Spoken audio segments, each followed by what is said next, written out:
Yes, Ms. Grange. Now, who do we have next? Yes, Mr. Chairman, we have another Artelia witness. Could we have Mr. Neil Reid, please? Good. Thank you very much.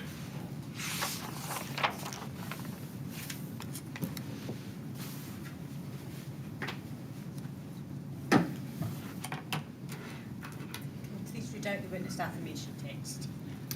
I do solemnly, sincerely and truly declare and affirm that the evidence I shall give shall be the truth, the whole truth and nothing but the truth. Thank you very much, Mr. Reid. Good afternoon. Sit down. I know you've been waiting quite a while to give your evidence. I'm sorry we've kept you waiting, but that sometimes happens. Anyway, we're ready to go now. Thank you. All right. Yes, Ms. Grange. Yes, thank you. Thank you, Mr. Reid, for coming today and assisting the inquiry with its investigations. It's very much appreciated. My questions are intended to be short and simple, but if you have any difficulty understanding anything I'm asking you, please ask me to repeat the question or put the point in a different way. If you feel you need a break at any time, please let us know. And please keep your voice up so that the lady sitting to your right can take a nice clear note of your evidence. Now, you've made two statements to the inquiry. If we go to the first, this is ART 4066663. There we have it. And if we turn on to page 39, we can see it's dated the 18th of October 2018. And is that your signature there? It is. And have you read it recently? I have. And are the contents true? Correct. Thank you. And if we go to your second statement, this is ART 409419. This is a shorter statement, and if we go on to page 6 at the end, we can see it's dated the 11th of March 2020.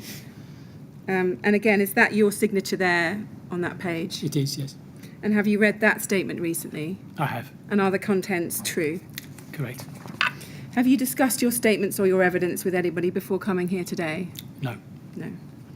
Now, if we go back to your first witness statement where you set out your qualifications, I want to first ask you about your background and your work history. So if we can go to that on page 2, this is ART 40s. Yes, thank you. And if we look at paragraph 4, so you tell us there that you graduated with a first-class degree in construction management from South Bank University in 1993.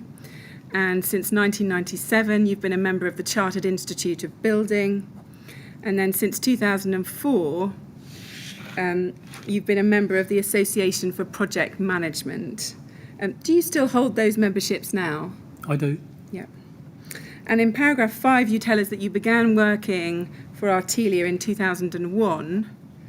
And between 2008 and 2014, you were a Director of Project Management at Artelia. Is that correct? Yes. And then in 2014, you were appointed as one of 2 heads of project delivery at Artelia. Is that correct? That's correct. Were those senior roles within Artelia? Yes. Very senior roles within Artelia? Well, I was a director of a team. Yeah. And a member of the management board for a period. Yeah. Can you explain to us what your role as joint head of project delivery involved? At that time, from 2014, I was looking after a team from memory of around 4 or 5 project managers, looking after a range of projects and accounts, as we would call them in the business, client accounts, where I was responsible for delivering our services to those clients and being a project manager on some of the projects myself. Yeah. Can you help us? Where were you in comparison to Mr. Cash in terms of levels of seniority within Artelia?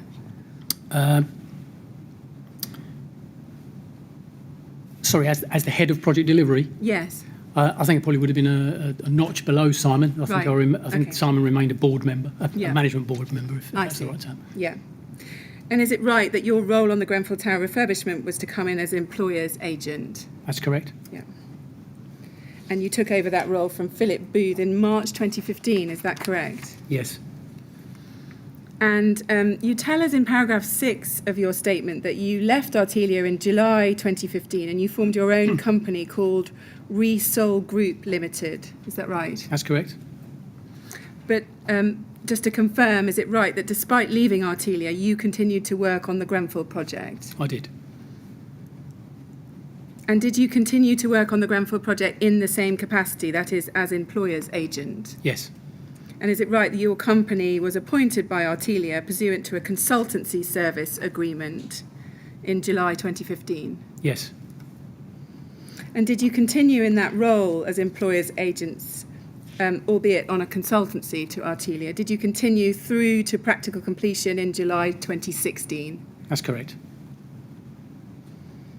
And is it right that pursuant to that consultancy service agreement, when the certificate of practical completion was signed, your appointment on the project ended? Is that right? That's right. Yeah.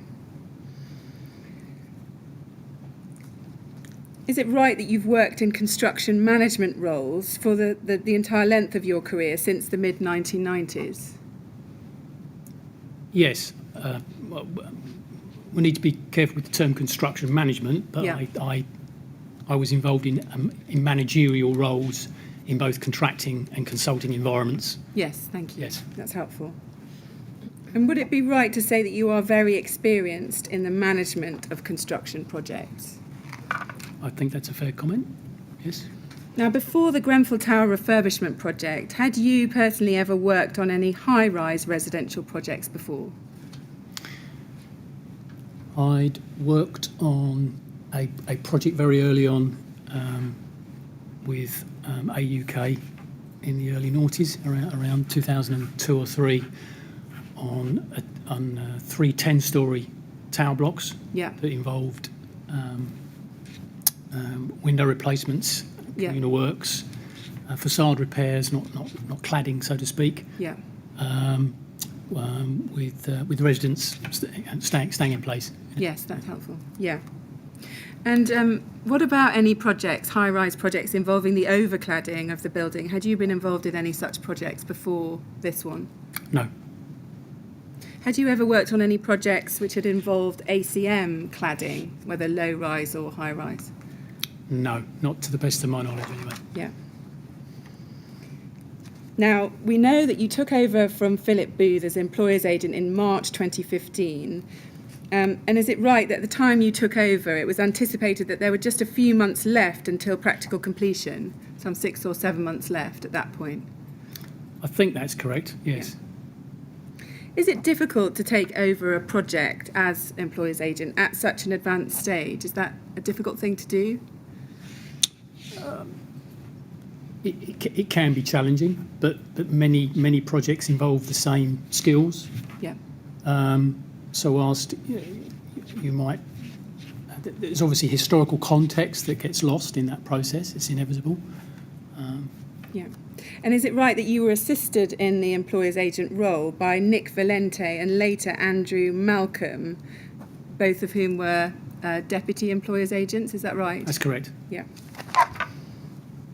Were you told why Mr. Phillip Booth was leaving? What were you told about his departure and why you were being brought on?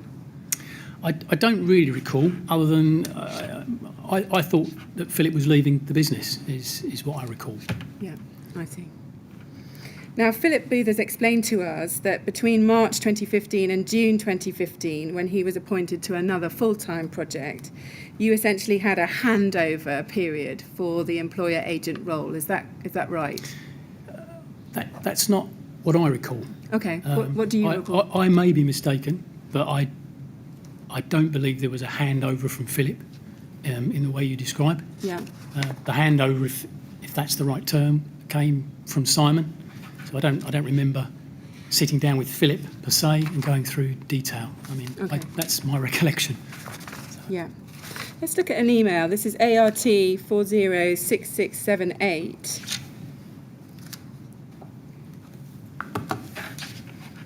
It's an email from Simon Cash to David Gibson at the TMO, copying in a number of individuals, Claire Williams, Phillip Booth, and also yourself there, you're copied in, headed Grenfell Tower.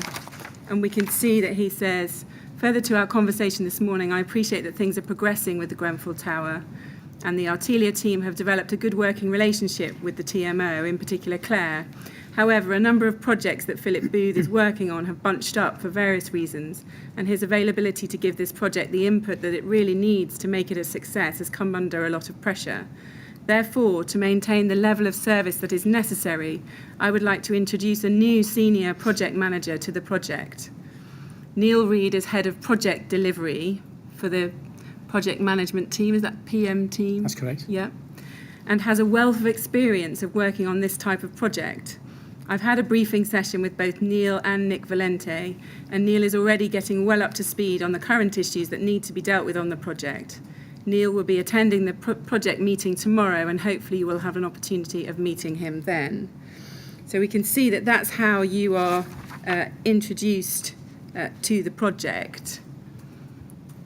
Now, just a few questions about that. It refers there to a briefing session from Simon Cash that he had with you and Nick Valente. Does that coincide with what you were just telling us a moment ago, that it was Simon Cash who introduced you to the project, gave you a handover, but not Phillip Booth? That's correct.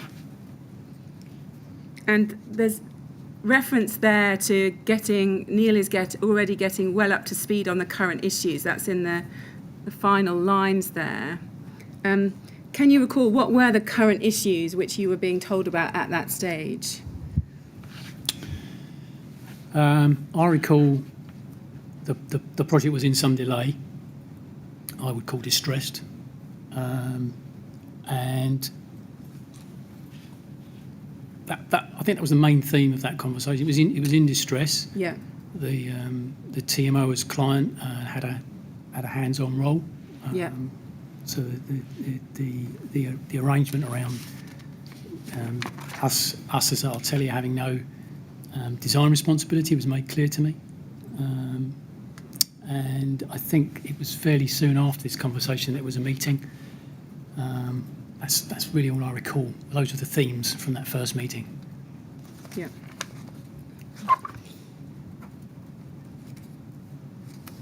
So we know from your terms of appointment to the Grenfell project and your consultancy services that essentially that refers back to the scope of services in Artelia's contract from July 2014.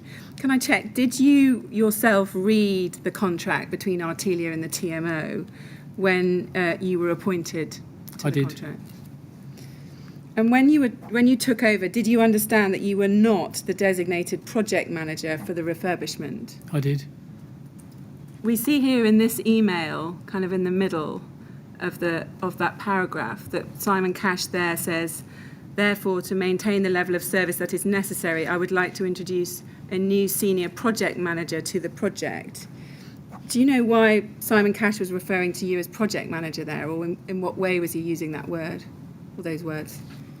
Well, it's synonymous with my role rather than the service. So I am a project manager. I'm referred to as a project manager. Yeah.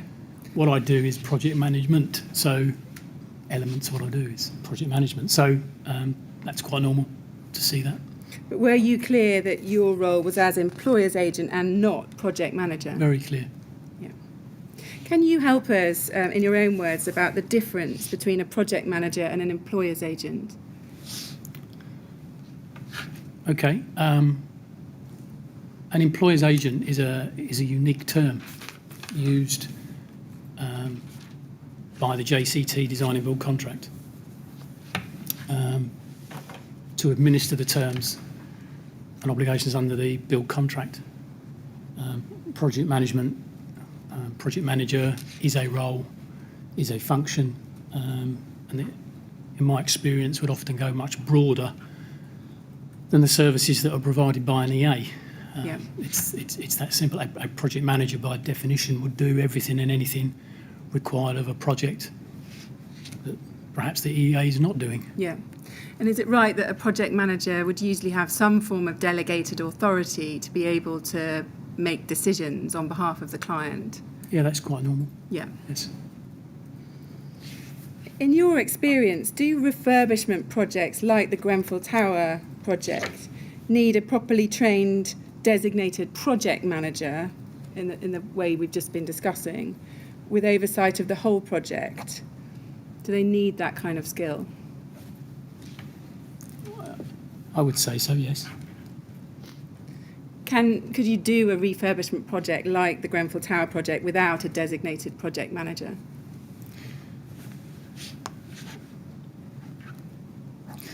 We talk about project manager as a person rather than as a team. So project management can be done by virtue of a person, an individual, or a person being supported by a variety of other people with the skills to support that person. Yeah. On the Grenfell Tower project, did you understand that there had been a designated project manager appointed? Sorry, could you repeat that? On the Grenfell Tower project, did you understand that there had been a designated project manager appointed? Designated project manager appointed. I'll put it more simply. Who did you think was the project manager Right. on the Grenfell project? I understood that Claire Williams of the TMO was the employer's representative, was providing all the other functions that would be required in a project management sense, Yeah. and extended into quite a significant design function in terms of architectural compliance. That was Yeah. my understanding from the outset. Yeah, and just help us with that last part of your answer. You said that extended into quite a significant design function in terms of architectural compliance. Can you just help us as to exactly what you mean in practice that meant you understood Claire Williams to be doing? Yeah, of course. Okay, so when I came on board with a design and build project, it's very often the case that a design team is either retained to provide what used to be called, may still be called, performance duties, i.e. retained by the client to provide an oversight function in terms of the contractor's design and build delivery, where that team would be compliance checking and auditing the contractor's proposals and what the contractor wanted to do against the contract documents. When I came on board, it became very apparent very quickly that Max Fordham were being retained in the capacity of M&E engineer, which was normal to see.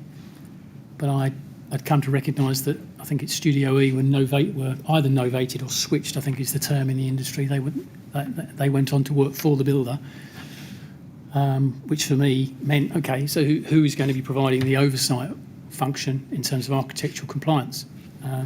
That led to my understanding around the offer in relation to the client design advisor role Yeah, that Artelia offered the TMO, yeah, where I'd learnt that they declined that role, and it was very clear to me that the TMO and that Claire Williams had made the decision that they would provide that function themselves, and that was very, very important because I needed to know in coming on board, well, you know, who are my team in essence that are going to be monitoring this project with me.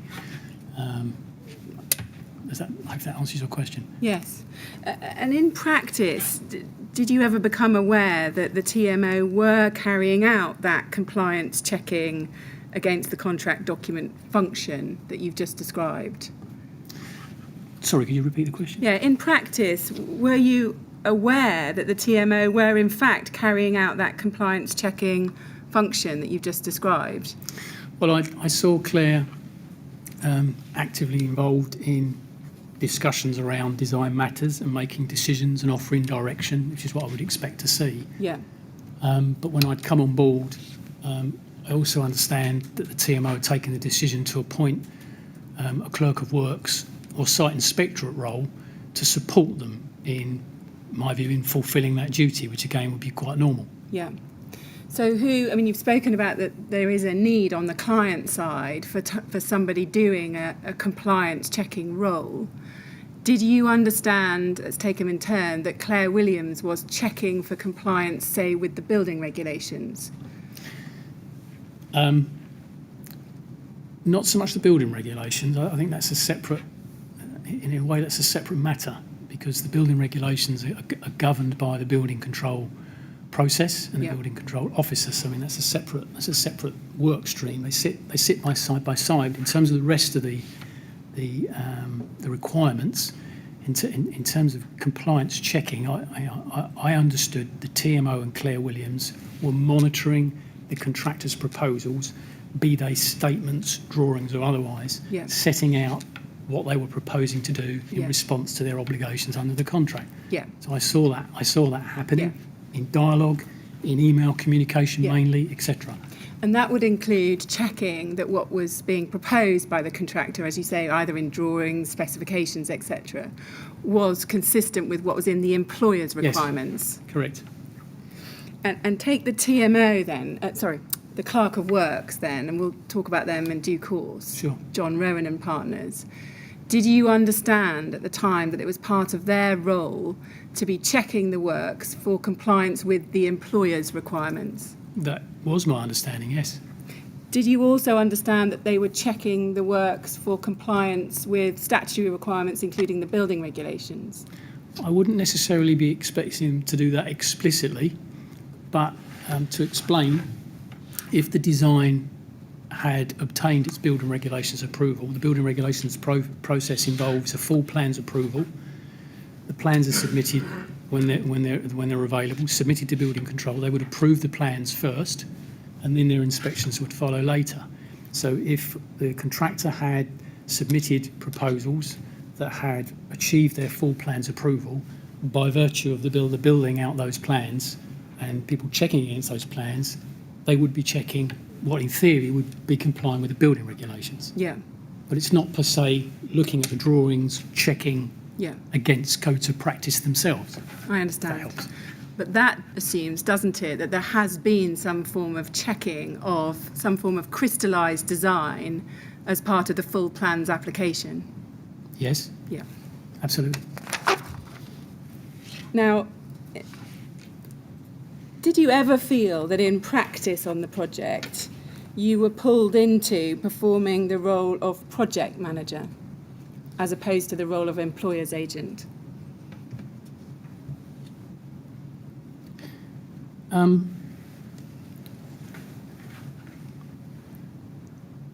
We had a scope of duties to deliver. Some of those duties might be construed as project management type duties. For Yeah. example, monitoring performance. Yes. It's a project management duty. Yeah. What's key here is what were the duties required of what was described in that contract as an EA. Yeah. So that's what mattered. Yeah. We were either appointed to do something or we weren't. Yeah. It was always that simple to me. Did you perceive that the TMO had a clear understanding of the distinction between the employer's agent role and the project management role? I think so, yes, because they were undertaking project management. Yeah. For example, they were managing stakeholders. It's Yeah. a fairly significant role. Yeah. They were managing the appointment of the design team. Yeah. They were managing the design process. These are very key functions of what would otherwise be known as project management in the industry. Yeah. Now, you come into the project in the spring of 2015, so that's during the construction phase That's of the right. project. Can you tell us what were your first impressions at the point you came in of Ryden? My first impressions of Ryden were pretty good. I was impressed with Mr. Lawrence, Simon Lawrence. He was someone that was very easy to talk to. I mean, the project was in some significant delay, and I very quickly gained an insight into what I saw as the key issues for the project. And just help us, I'm going to take you through it and take you to some key documents in a moment, but what were the key issues as you saw them on the project once you'd got familiar with where it was at? There were two key issues for me. The delay itself, which I think was one issue. There appeared to be significant change, ongoing change, which would be quite unusual in month 9 of a construction project. That's going to cause some challenges and some issues for the team to manage. But my immediate concern in terms of looking at the sort of broader, high-level issues were the lack of access to flats. That it became very apparent to me very quickly were going to cause a significant problem for TMO and indeed Rydens But it's TMO's problem if the TMO cannot provide access for its contractor. Right. And that was very, very, very key. Yeah. What about your first impressions of the TMO when you began working with them? Working with them, I met Claire, forged a quick, effective relationship with Claire. I understood that we were working with a large organisation involved in much capital work of this nature. Right. That's the impression I got. Yeah. Can we look at what you say in your first witness statement now? At paragraph 13, this is ART 406663 on page 3. So you say there, the project was in delay and I was keen to introduce some improved process around Ryden's engagement. The need to improve process is reflected in an email I sent to the TMO and Max Fordham on the 19th of March 2015, in which I noted that I had already asked Ryden for an information required schedule, and I said I would be introducing some improved discipline by Ryden to the resolution of queries, decisions, etc. The need to improve process was also recognised by Claire Williams of the TMO in an email to Tony Batty of Silcock Dawson dated the 20th of March 2015. Now, just going back to what you said in the first lines of that paragraph, you said you were keen to introduce some improved process around Ryden's engagement. Can you help us as to exactly what you mean by that? Yes, I think, as I say, when I arrived, it became on the run up to the meeting, and soon after the meeting, I thought there was far too much email traffic around matters that constituted change and doubt about whether something was in or out of the contract. And it's quite normal to see a contractor adopting a request for information schedule in order to track the nature of their questions and ensure they're closed out.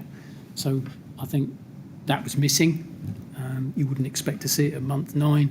So hence the suggestion to improve the situation by suggesting we introduce that to bring some improved discipline to the change management process. Yeah, I understand. Can we go to one of the emails you're referring to there? This is ART 406641. This is the email on the 19th of March between you and Max Fordham. This is Matt Smith and Claire Williams. And I think it's concerning flats which required disabled access and whether certain flats were compliant with the lifetime home standards. Do you agree? That's the subject heading, isn't it? Yeah. Yes.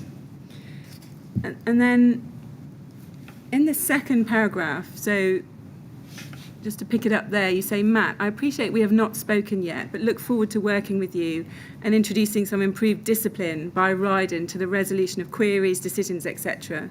You'd be very welcome to attend the meeting, so by copy to Nick, I will ask him to invite you so we can meet and discuss project status quo.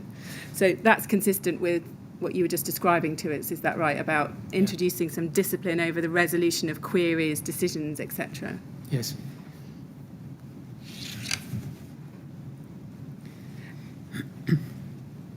Did you perceive that problem you've described about a lot of email traffic and Ryden raising queries formally through the request for information, the RFI process, rather than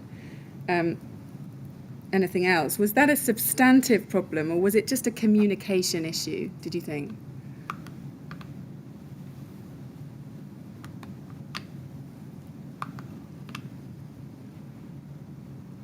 I'll say a bit of both, actually.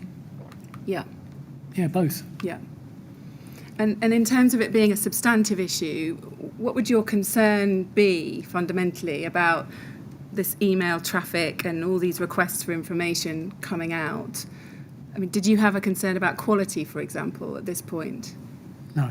No. Not quality, no. I think change on a design and build contract can lead to significant cost increase. So you need to get a grip on the change. Yeah.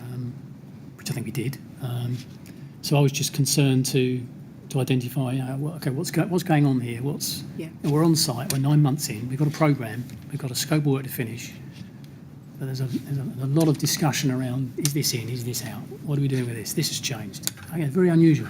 Yeah. So you need to close that down as quickly and effectively as possible, so that the outturn certainty can be created around the programme and the cost of these things. Yeah, I understand. Let's look at another email now, and this time in relation to the work on the lifts. If we can go to ART 406659. This is an email from you to Mr. Campbell at Max Fordham, and we can see it's dated the 8th of April 2015. And you say, Duncan, I'm still slowly getting up to speed with the status of this project. Sorry, I should have noted the subject is Grenfell, fee claim and lifts. Yes. And then I want to pick up on that that bigger paragraph at the bottom of that page. It's the 6th paragraph down. You say, my understanding is that there are no ERs or CPs. Is that employers' requirements or contractors' proposals? Yes. For the lift works. Ryden has allowed for the work they describe by loose reference to drawings. I find this incredible, but it appears to be a reality. Hence the concern now being aired by TMO over who needs to do what, even though works are starting on site. In a nutshell, I would recommend you scope out the work that needs to be done, cognizant of what Ryden is doing, in performance teams with deliverables and requirements around matters of interface with lift maintenance team, warranty providers, etc. We can then issue this to Ryden as a variation and agree the implications of anything considered beyond the current scope of contract.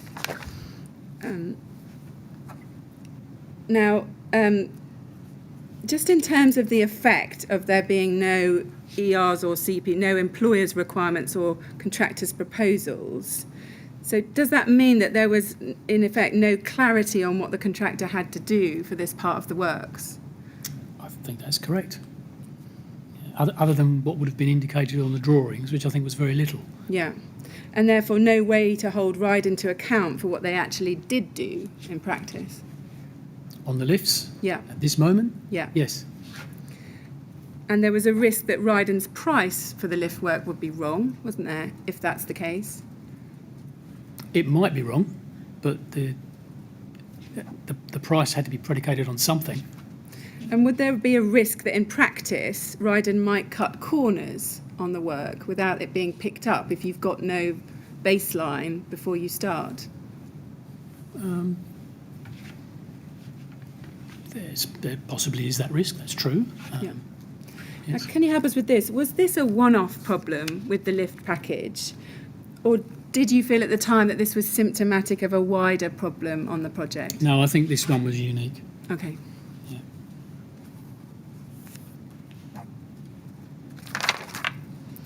Was your experience of Ryden any different from other design and build contractors that you'd worked with before?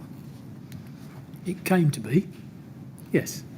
Can you explain why it came to be, in short? There was significant personnel change Yeah. on the project, and I began to grow frustrated with performance-related issues with the team that we were working with that culminated in some complaints Yeah. about performance. Yes, I'm going to take you to those later in Right. your evidence. Yes. Yeah. Okay. So, but certainly at the front end, I had no misconceptions. I was very happy with the way the team were working Yeah. and the attitude that they were taking to the discussions that we were having about the project. And Okay. Yeah. Let's go to another email from early on in your involvement. This is ART 406629. This is an email from you to Claire Williams on the 9th of April 2015. yeah, Its subject is Grenfell. And you say, Claire, thanks for your email of yesterday suggesting a meeting to discuss Artelia's fee account. I agree we should meet.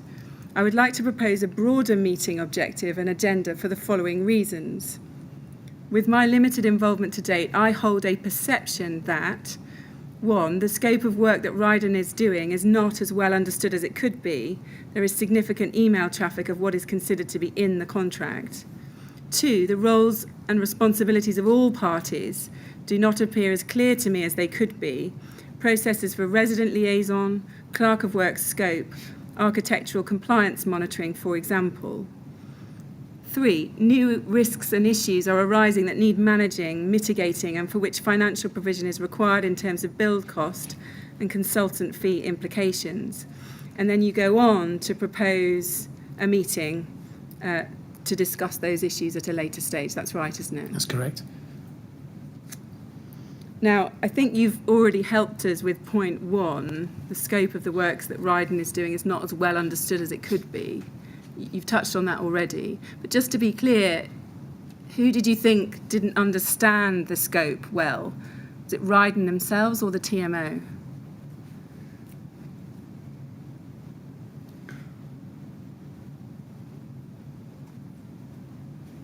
Ryden, on account of the changes that were apparent.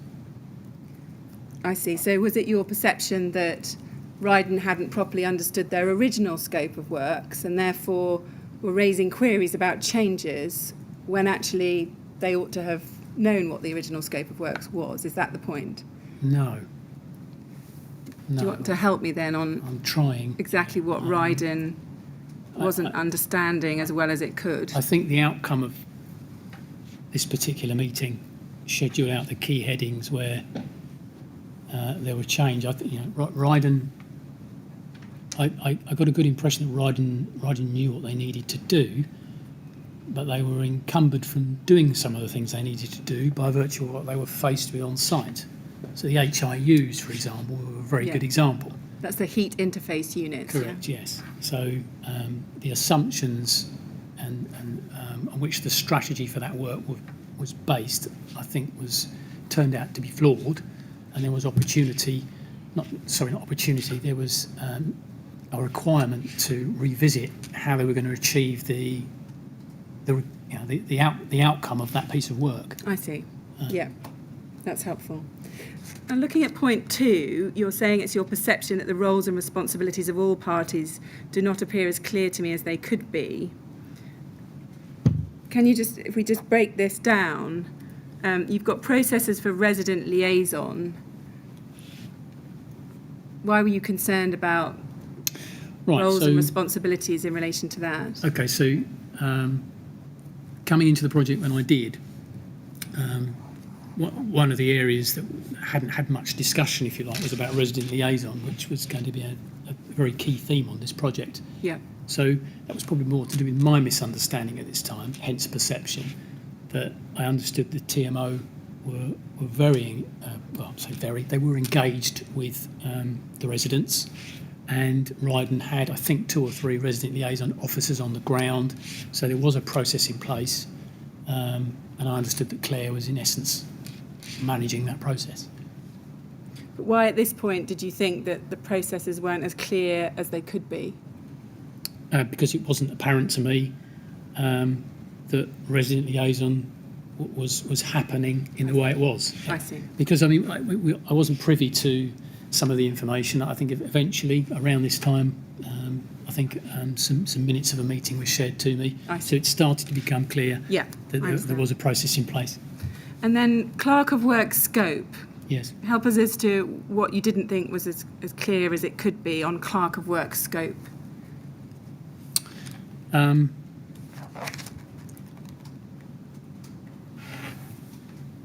TMO had appointed JRP to come on board and provide an inspection service.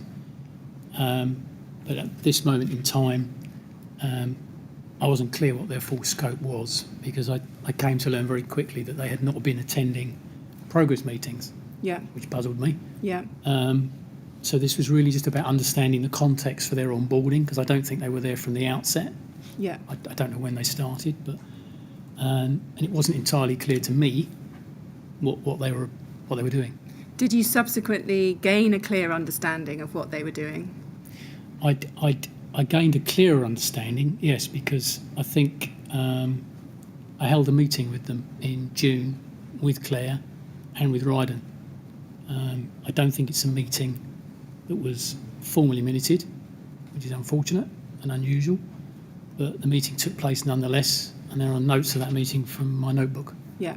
Did you think it was part of your obligations as an employer's agent to ensure that there was more clarity, for example, around the Clerk of Works and what they were doing? Yes, in this instance, I think that was correct. Yeah. You also specifically mentioned here architectural compliance monitoring. That wasn't clear. Can you help us as to precisely what you meant by that?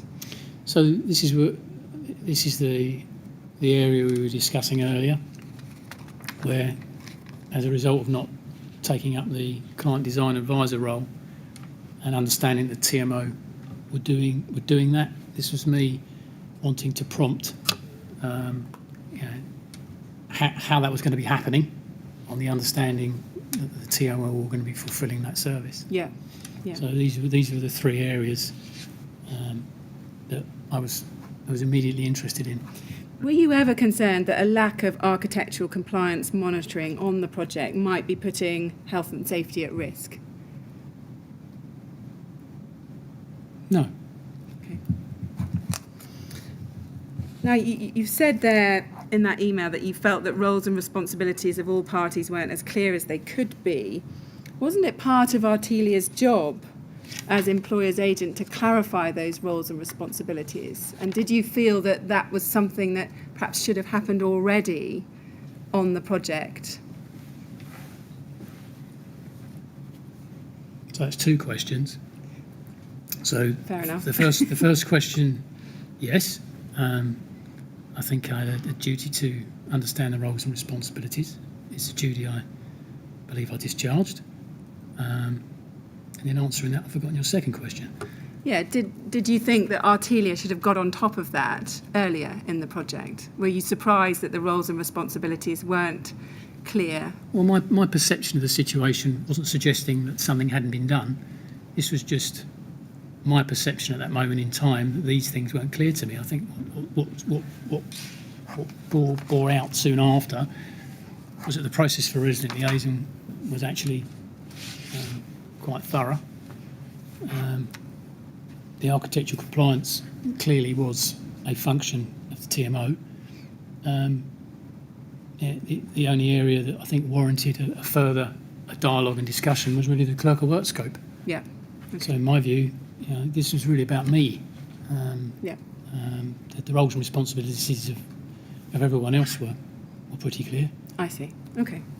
Now, we can see from the documents that there was then a meeting, as you suggested, and it was held on the 17th of April 2015 to address some of the issues that you'd raised. If we can go to ART 406657, this is an email chain from April 2015, and we can see there in the main body of that page is an email from Nick Valente to Claire Williams and Simon Lawrence copying you, and sorry, it's to you as well. Yeah. And it's Grenfell Contract Scope Review Meeting, 17th of April 2015, actions arising. And what we see clearly is that a number of issues were discussed at this meeting, and we've got the headings there: lift, AOV, windows. I think then we've got the heating interface units, cyclical decorations and external work. So a number of specific packages of work were discussed at this point. But did anyone discuss at this meeting the issues about roles and responsibility that you'd raised in your email? Because we can't see anything about architectural compliance monitoring or Clerk of Works scope in the notes that we see here of that meeting. Yeah. I don't honestly remember. I thought we would have, but of course what's going on between the meetings is I'm forging a relationship with Claire, and there are conversations and there are emails in the background. These notes demonstrate that we were talking fundamentally about the scope issues. Yeah. I don't recall at this meeting whether we talked about those other things specifically. Okay. In your view at this time, did the project need stronger project management as opposed to just contract administration? Stronger project management. I don't know what that means. Okay. I think what the project needed was clarity on what was required with regard to these particular themes of work, and decisions made which in turn relied on the cost implications of the changes. Yeah. So there's a bit of a circle there that required management and Yeah. decision making. Yeah, I understand. Now, I just want to ask you some questions now about the fire strategy and the appointment that the TMO had made with Exova, the fire safety engineers. Is it right that during your time on the project, various issues arose which required some input from Exova? I don't recall being aware of that specifically. Okay, let's look at one example. If we go to EXO 401342, this is an email from Claire Williams to Terry Ashton. It's the 19th of October 2015, so sometime after you've become involved in the project, and you are copied in together with your assistant Andrew Malcolm. Can you see that there? Yes. And the subject is Grenfell Tower changes to floor layout. And what we can see in this email is Claire Williams is asking for some advice from Terry Ashton about changes to the fire alarm system following changes that had been made to the layout. Now, do you recall sometimes being copied into emails between, say, the TMO and Exova, like this one? No. Did you ever review the subcontractor appointments to Ryden at any time while working on the project? So did you ever look at who Ryden had appointed on the project? Well, you asked me two questions. The first was, did I review their contracts? No. The subcontractor Yeah, appointments. subcontracts, yeah. So no, that wouldn't be normal. Yeah. And the second question, in terms of who they were employing, part of their progress report arrangement would be to essentially schedule out which subcontractors they were engaging with for the elements that constituted the work. Yeah. That's as far as I would be interested. Okay. When you got an email like this, who did you think Exova were contracted to in providing this advice? Did you have an awareness at the time of who they were in contract with? No. So you wouldn't have known whether they had been engaged by Ryden as part of their consultant team? You wouldn't have known whether they were or not engaged by Ryden? I think I came to believe that Exova were an advisor to Ryden. That was my understanding. I see. How do you think you came to believe that? What was it that gave you that impression? I think they're in a progress meeting, one or two. This came up in conversation, and there may be a minute. I may be mistaken, but that's my recollection. Did you appreciate at the time that Exova was giving ad hoc advice to TMO and the design team as and when needed? No. If you'd known that at the time, would that have surprised you that that was the basis on which Exova was providing advice on a as and when needed ad hoc basis? Would that have been surprising? Not necessarily, no. Did you ever consider whether that was a satisfactory way of involving a fire consultant on the project? That wouldn't be something I'd be thinking about. Did you ever see Exova's appointment to the TMO in terms of what Exova had promised the TMO they would do back in 2012? No. Were you ever asked to check whether a final version of the fire strategy had been prepared by Exova? Sorry, could you repeat the Were question? you ever asked to check whether a final version of the fire strategy for the building had been prepared by Exova? No. Were you ever made aware that there was no final fire strategy prepared by Exova that addressed the building as it had been built, as opposed to perhaps what was proposed at design stage? No.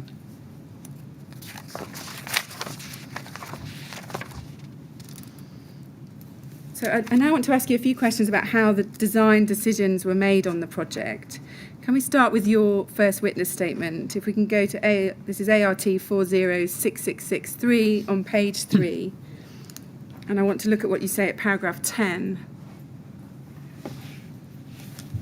So this is where you're describing the scope of the employer's agent role, and you say the specifics of the employer's agent role do, however, vary from contract to contract depending on exactly what services are ticked in the RICS employer's agent services schedule that form part of the EA's contract. I recall that when I was introduced to the project, the scope of Artelia's EA role was very explicit in terms of what it was required to do, and it was clear that Artelia's role did not include contributing to any matter concerning design or choice of materials. My understanding was that Artelia was performing purely in a contract administrator capacity. Sometimes an EA will be contracted to monitor design progress. However, on this project, I was informed by Simon Cash that Artelia did not have that role. Artelia had offered to be the TMO's client design advisor, but the TMO had declined this offer. Now, we've already touched on some of these issues, I appreciate.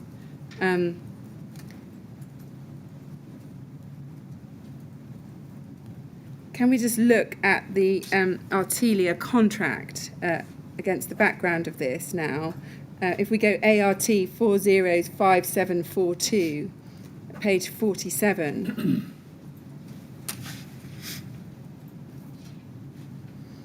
This is, just so you know what they're looking at, these are the services for employer's agent. I think it actually begins on page 45. Just let me show you that so you can see how this fits together. So this is the part of Artelia's RICS standard form contract that's dealing with the employer's agent services. And if we go back to page 47, at tick box 1.1.4 on the left-hand column there, we can see it says monitor the performance of the professional team and the contractor report to the client. Do you see that there? Yes. Now, can you help us with whether in practice that would mean that there was any monitoring of the progress of designers to make sure they complete tasks as part of this EA role?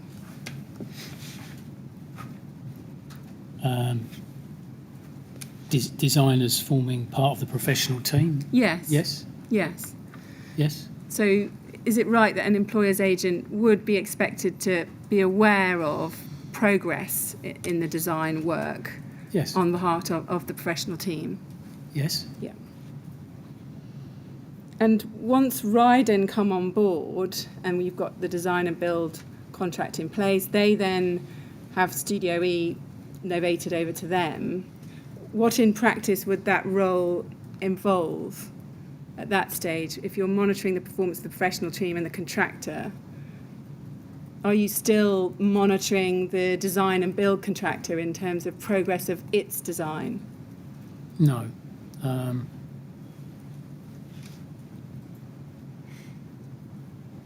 I think there would be a, bearing in mind this is not the function I performed at that stage, but there would be, I'd expect to see a programme from the contractor setting out what he intends to provide and by when, in essence, so that it can be reviewed by those in the compliance review function. I see. So when you say in your statement that Artelia was not obliged to monitor the design progress, can you help us with what you meant by that and why Artelia wouldn't monitor the design progress?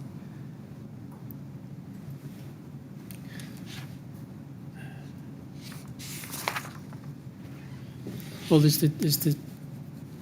think of it as inputs and outputs. The contractor is providing a design input through his team. They are designing, and from that task, you are presented with an output, which is a proposal for consideration by the professional team. Yeah. So I wouldn't expect us to be close to the contractor's management of the detailed design process. Yeah. Be interested in understanding when are you going to present the team something to review Yes. for our comment and support. I understand. So, yeah.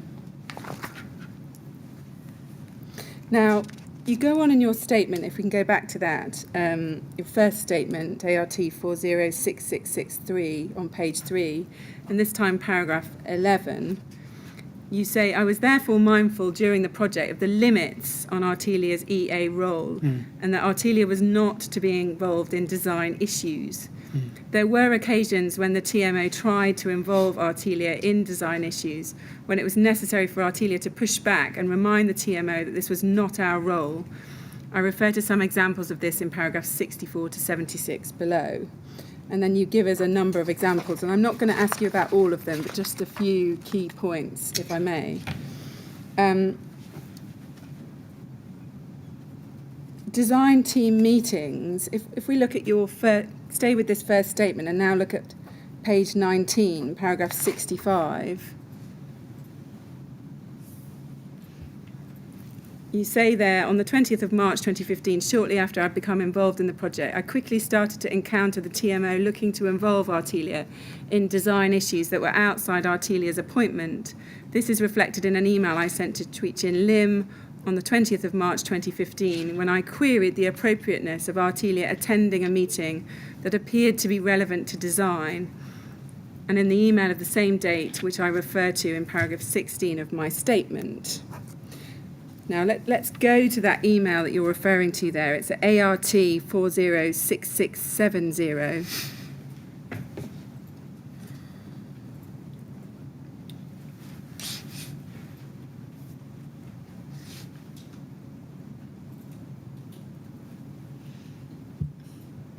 This is an email from you to Tweechin Lim, 20th of March 2015. Subject urgent Grenfell residents meeting of 17th of March. And in that second paragraph down, you say to her, Claire has called me and I have said that it's unlikely, highly unlikely, any of us can make a meeting on Monday, noting that even if we could, I'm not sure we should be attending, brackets scope creep, question mark. She has asked me to comment on the below, which I'm reading now, but I thought I would ask about the second bullet. Now, is it right that you were saying you didn't think it was appropriate for Artelia to be attending meetings with the design team? Is that what you were getting at here? I can't remember the context. Can we look at the second bullet? That might help me. Yes, let's go down the page.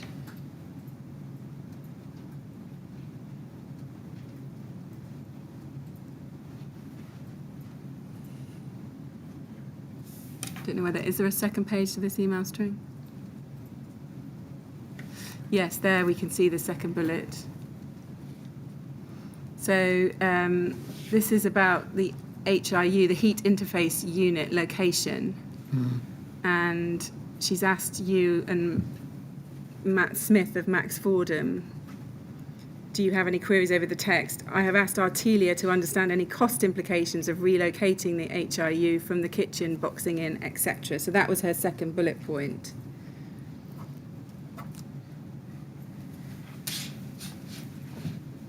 Can you help us, therefore, on why you were concerned about Artelia attending the meeting that was being suggested and why you refer to scope creep? Well, the scope creep reference would have been in relation to are we being asked to get involved in a conversation that is about design. But looking at that second email, that's fundamentally talking about cost implications of relocating. So this probably isn't the best example I see, fair enough. of where I, shall we say, perhaps kicked back on a dialogue around design. Yeah. I do know the HIU change was a significant one in which I was party to the discussions and conclusions and where that led. Yeah. Perhaps I can ask you more generally, did you ever attend any design team meetings on the project? No. And would you have thought it was part of your role to attend design team meetings? No. And why not? Just help us with why those design team meetings wouldn't be relevant to you as employer's agent. Well, they wouldn't be relevant to me as an employer's agent on this project because we were specifically excluded. Not excluded, it was not part of our brief to be involved in design. I understand that, but didn't you need an awareness of the progress of design on the job in terms of performing your employer's agent functions? Well, you would have during the design stage, but here we were not at the design stage, we were at the construction stage, and the design discussions that were arising were associated with the changes. Yeah. So in terms of monitoring the performance of the professional team, is what you're saying that you can monitor the performance of the design without having to attend design team meetings? I think we're mixing two or three things up there. We have to remember at this stage of the project the design was being led by the contractor. Yeah. So it wouldn't be typical for an EA to attend a contractor's design team meeting, in my view. It's coming back down to the outputs from the contractor's design process that the professional team are either appointed or not appointed to review. I see. Yeah, I understand. Let's look at another example that you referred to in your statement. This is to do with lifts again. Now, we can see from the documents that in September 2015, a difficulty arose with the lifts, and in particular, the TMO was concerned about the effect of fire alarms, apparently sending lifts to the ground floor. And if we can go to ART 406656 and look at the top of page 2. This is an email from Claire Williams to you and Andrew Malcolm, subject Grenfell lift. And she says, chaps, can you please give me a ring with your views on this and where we go with it? There seems to be a couple of anomalies. And if we look below that, she's forwarded an email from Simon Lawrence. And we can see in that first paragraph that she's obviously raised a concern about systems within Grenfell that might send the lifts to ground in case of fire. And then he's talking about there certainly aren't any audible alarms apart from smoke detectors. So that's some of the context for this. And then what happens is, after she's asked for your views on this, we scroll up to the top of page 1. You then forward this to Simon Cash on the same day as her email. Yeah. And you say to Simon Cash, this is the 11th of September, you say, I'll call you after lunch to discuss. 1, the challenges go on, re lack of design coordination and foresight. 2, Claire is emailing us and seeking to draw us in on conversations about 1! I remain concerned about the time we are spending, along with the very fact these things are coming up at this stage in the project. Do you see that there? Yes. And then we can see that on the same day, you also send an email to Matt Smith. If we can go to that, ART 406637.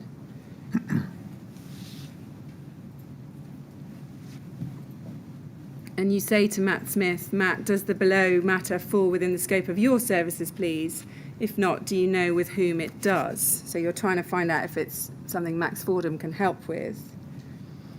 And then you say in the last paragraph there, I'd be grateful for your earliest responses. Artelia is not best placed to provide advice to TMO in this regard. Design, coordination, scoping and resolution do not form part of our brief. And then I just want to follow this all through, and then I'm going to ask you some questions. Mr. Smith of Max Fordham replies, we can see that if we go to ART 404709, his reply to you is dated the 14th of September 2015. He says, as mentioned previously, the lift package does not form part of our scope. Exova may be best placed to advise on any fire requirements. And then I want to look at what you say about this in your first witness statement. So if we go back to that, it's at page 22 of your first statement, paragraph 71. We can see you say this. You say, again, I was emphasising that issues of this nature were not Artelia's responsibility, but at the same time trying to assist the TMO by directing the point to the correct parties. I also re-emphasised the fact that Artelia's scope did not involve design to Claire Williams, who appeared to understand this, on a telephone call which I reported, among other things, to Simon Cash in an email on the 14th of September 2015. Now, bearing in mind all of that, we know this was September 2015, so some way into the project. Would you say that there was still a substantial problem of the TMO not understanding the scope of Artelia's role?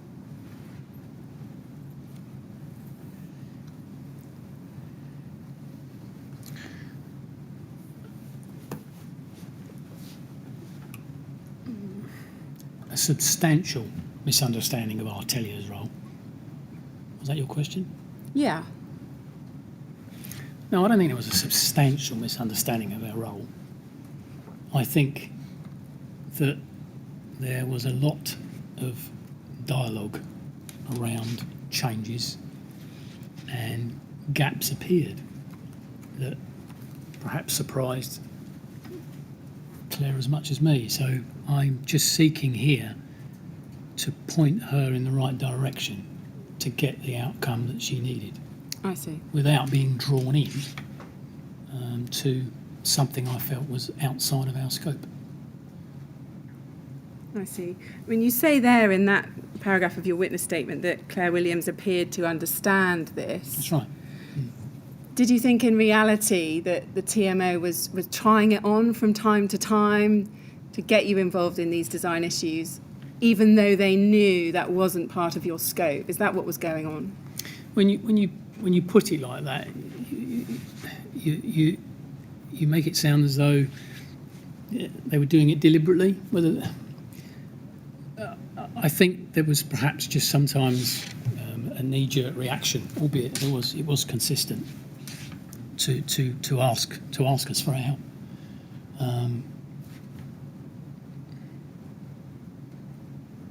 But I think Claire demonstrated eventually with some of the other replies that she understands Yeah. that we can't help. No. It wasn't a kickback to I me. see. So I mean, you draw attention, there's a number of examples you give of this in your statement, and you spend quite a lot of time in your witness statement explaining that there are a number of issues where you felt Artelia was being inappropriately asked about design issues Yes. and had to keep pushing back.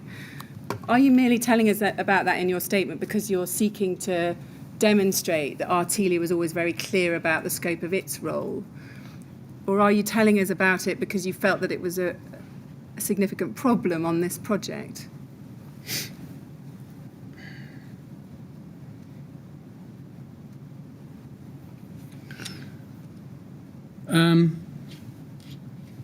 I'm setting out the facts of the matter. We were regularly asked about design matters. I never thought about it in any other way, other than I was clear where the responsibility for the design function sat. I think Claire knew that too. That was evident. It just surprised me that it kept happening. On Yeah. occasion, I think I probably got quite frustrated with it.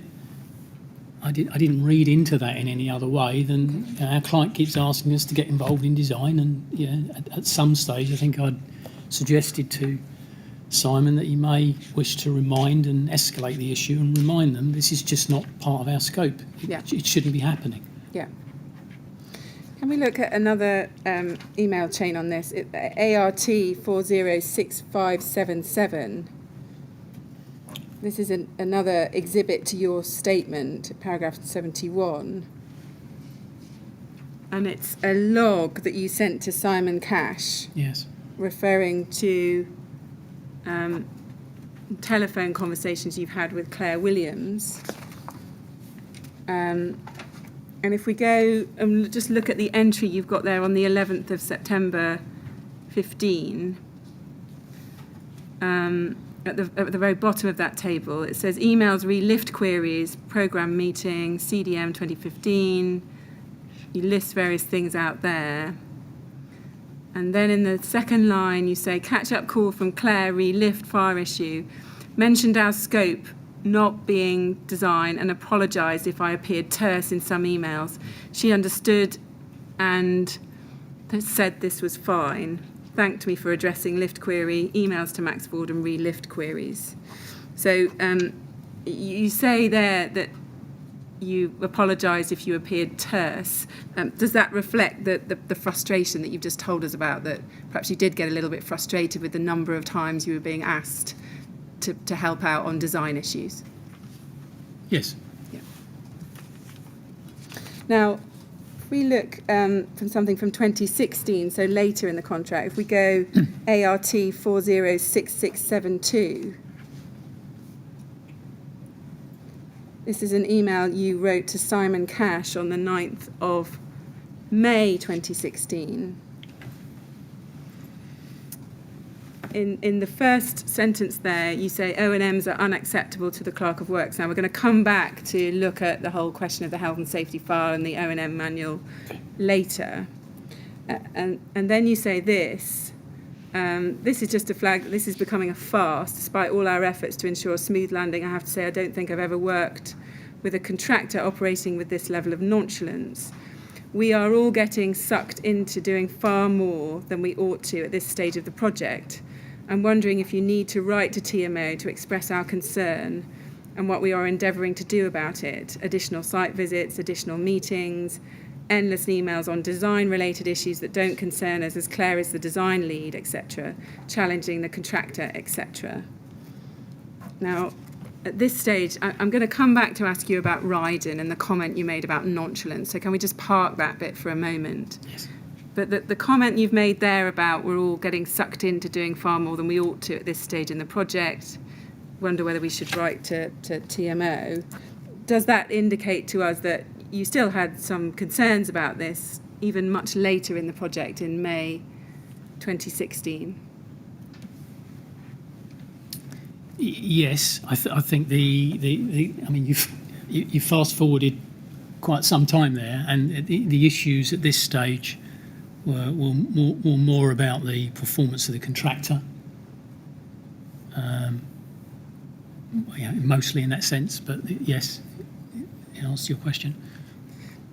Did you ever get the impression that Miss Williams was foundering in terms of design issues and was therefore reaching out to you for additional support?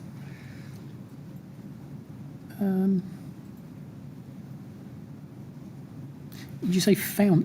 What was the word you used? Foundering. Floundering. Struggling. Did you ever get the impression she was struggling to deal with the design issues that were cropping up on the project and needed to reach out to you for help on it? Yes, I can see that. Yes, possibly. Yeah. Now, in your first witness statement, as I say, you've discussed a number of other similar incidents where the TMO looked to Artelia to provide design advice, despite the fact it was outside your scope of works. And you've dealt with those in some detail. We've got examples of crown access, tiling in the boxing club, letterboxes at lower levels, sleeving through rises, the building management system and its connection with the gas supply. And I'm not going to take you to any of the detail of those, but I want to just ask you in general, was the volume of design queries you were seeing usual for a project of this size and at this stage in the construction process? I didn't think so, no. Was the range of design queries usual for a project of this size and at this stage? No, I didn't think so. Was it unusual to have the sorts of queries that you saw at this stage on the project? No, just to clarify, we're talking about this stage in relation to September 16? Yes, I mean, those other examples span from August 2015 through to January, February 2016. Yes. So you've given examples across that time period. Was it unusual to have those sorts of queries at this stage of the project? Yes, it was for a design and build project, yes. Now, you've touched on the offer of the client design advisor role, and you're obviously aware, were you aware at the time of your involvement in Grenfell that offer had been rejected by Artelia? Yes, Simon had made that. Rejected by the TMO. Yes, Simon Cash had made that very clear at the beginning, because in coming on board, as we said, I think at the beginning of this session, I'd looked at this information and was surprised to see that function didn't at that moment appear to be, hadn't been taken up, and then learnt that the TMO were providing it. Yes, I think you say there you looked at that and you were surprised to see that the function hadn't at that moment been taken up. Was that surprise something you kind of carried forward through the project, that you were surprised that they hadn't thought about having a client design advisor? Sorry, not thought about it, but that they'd not accepted that offer? No, I mean, I thought we've covered this earlier. So just for clarity, in coming on board, I'd learnt that the offer had been made. It made sense to make the offer. It'd been made clear to me that the TMO hadn't taken up the offer, and it'd been made very clear to me that TMO will be providing the function of that service themselves. So from my perspective, that was okay. That was understood. Yeah. You've given us all these examples of the types of queries, design queries, that the TMO were raising with you, Artelia. Were those queries things that a client design advisor might have been able to assist them with? Yes. Yes. Did the TMO's refusal to appoint a client design advisor make your role as employer's agent more difficult?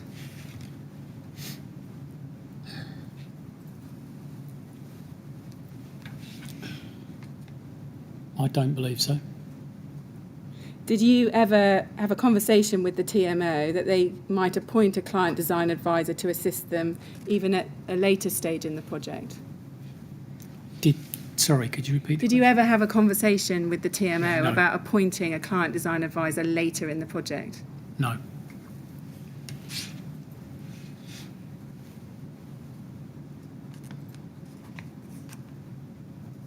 Did you ever have concerns that certain safety issues had not been considered properly by the TMO when considering the designs? No. You didn't ever have a concern that they weren't scrutinising the designs carefully from a safety perspective? No, I wasn't aware of what their scrutiny constituted. Mr. Chairman, I think that would be a very good moment for our break. Would it? Yes. Right. I'm moving on to talk about CDM next. Oh, well, that probably is a good point then. Mr. Reid, we have a break during the course of the afternoon, and it's convenient to take it now. So we're going to stop until 3:20, please. I'm going to ask you to go with the usher in a moment, but first I must ask you, please, to make sure you don't talk to anyone about your evidence or anything relating to it while you're out of the room. Okay. All right? Understood. Thank you very much. We'd like to go with the usher, please. Thank you.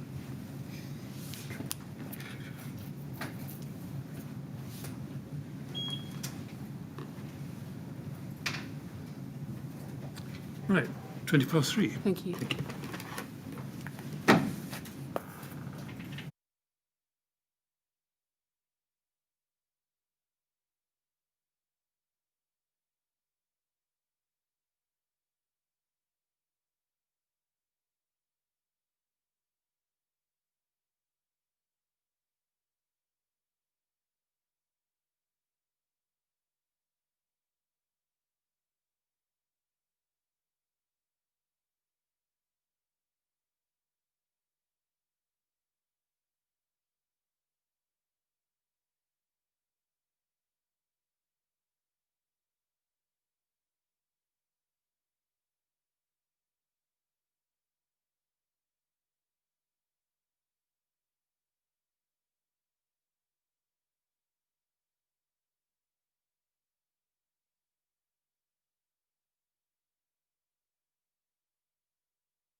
Yes, would you ask Mr. Reid to come back in, please? Thank you.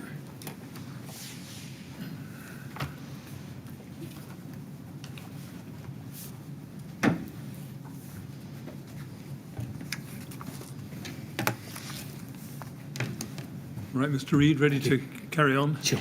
Good, thank you. Yes, Ms. Green. Yes, thank you. Yeah, just before we move on to the topic of the CDM regulations, I just want to go back and ask you a couple more questions about something we looked at earlier about the lifts. If I can bring up again ART 404709.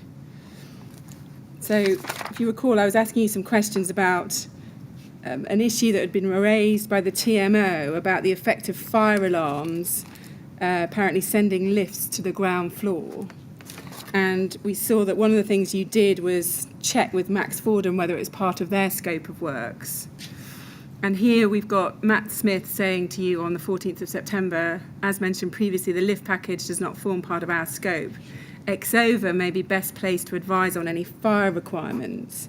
Can you recall, did you contact Exova and refer that matter to them?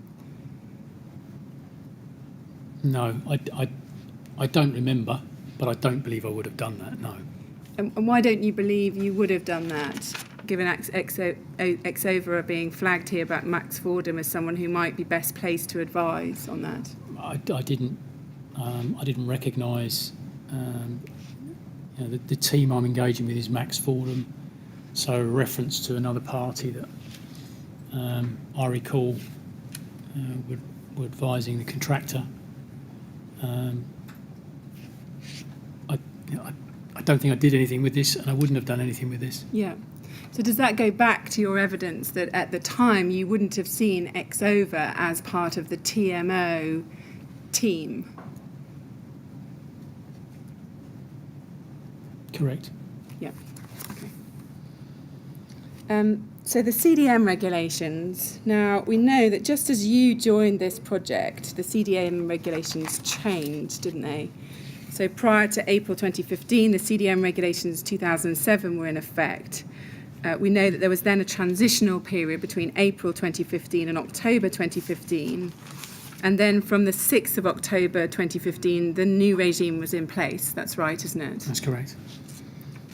Now, I just want to pick up this question about who was going to be the principal designer. I want to pick it up in September 2015 with some emails at that point. If we can go to ART 409332, this is an email chain from between the 10th and the 15th of September 2015. And I want to take you through a number of exchanges in it. If we can start at the bottom of page 5 and look at that email. This is an email from Colin James to you of the 11th of September 2015. Can you just remind us who Colin James was on the project? I think Colin James was the CDMC Yeah. at that point. Yeah. And he says to you, the client needs to appoint a principal designer prior to the 6th of October 2015. I'm not sure what the scope of our involvement is on this project. However, if we have control over the designers, we can be appointed as a principal designer. Please see attached appointment template. Kind regards, Colin. And then if we go back to page 5, at the top of page 5, Simon Cash then sends an email to you on the 13th of September 2015. And he says, Neil, I thought that this question had already been raised with Claire and we had advised her that Artelia are not in a position to take on the principal designer role and that the TMO should approach Rydens to take it on as they are in control of the design process now. And then he signs off Simon. And if we can go to the bottom of page 4 to see your response to that, you email Simon Cash back and you say, not formally to my knowledge, I think Paul/Colin should write to set out the situation and recommend action, although should letter come from you, ?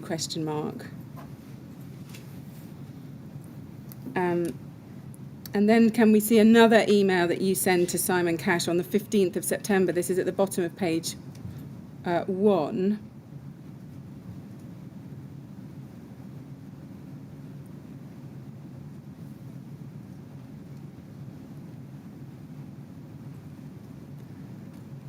So, yes, it's that email. Yes, at 7:02 on the 15th of September. You say, I can't find that email on my phone, but to my knowledge, our client has not been advised about options in any formal sense. Do you see that there? Yes. Andrew and I have an action for Claire to advise how she wishes to address the need for a principal designer appointment, but I had hoped we could spell out the options for Claire from our team in order to assist her. I will have to refer Claire to Paul direct when this issue is raised today. And then if we look to the top of the chain at page 1, Simon Cash tells you in the second email from the top, simple fact is that we cannot act as a principal designer, so choices are to ask Ryden to take on the role as they are responsible for design, but they are not obliged to take it on. If not, TMO will have to engage someone direct. And then you say in your response to that, OK, thanks, Si, that is my understanding, but I didn't know if Paul had found a way or desire for Artelia to provide it, given discussions at Wisley. And then you sign off. Now, with those emails in mind, do you agree that at this point, in September 2015, the client, the TMO, had not been given formal advice about the options in terms of principal designer under the CDM 2015? Okay, this conversation started in July. Agreed, yeah. And Mr. Cash was shown some emails back in July, which... Right. Did you see that part of his evidence? Yes, Yeah. I think so, yeah. But I mean, I recall the conversation began in July. Yeah. Because it came up in meetings. And I was led to believe, through some of the emails and other evidence, that Claire was aware of that before the formal acknowledgement, if you like, that did follow later. As I understood that, Claire was going to try and appoint another party from one of the TMO's frameworks, which from memory is recorded in a meeting in either early September or late August. Yeah, I see. But I think you're telling Simon Cash in this chain that we've just seen that the TMO haven't formally had advice about the principal designer role. Do you agree with that? Yes. And is it right that as at the 15th of September 2015, when you send this email that we're looking at here, you yourself were still not clear whether Artelia could act as principal designer for this project?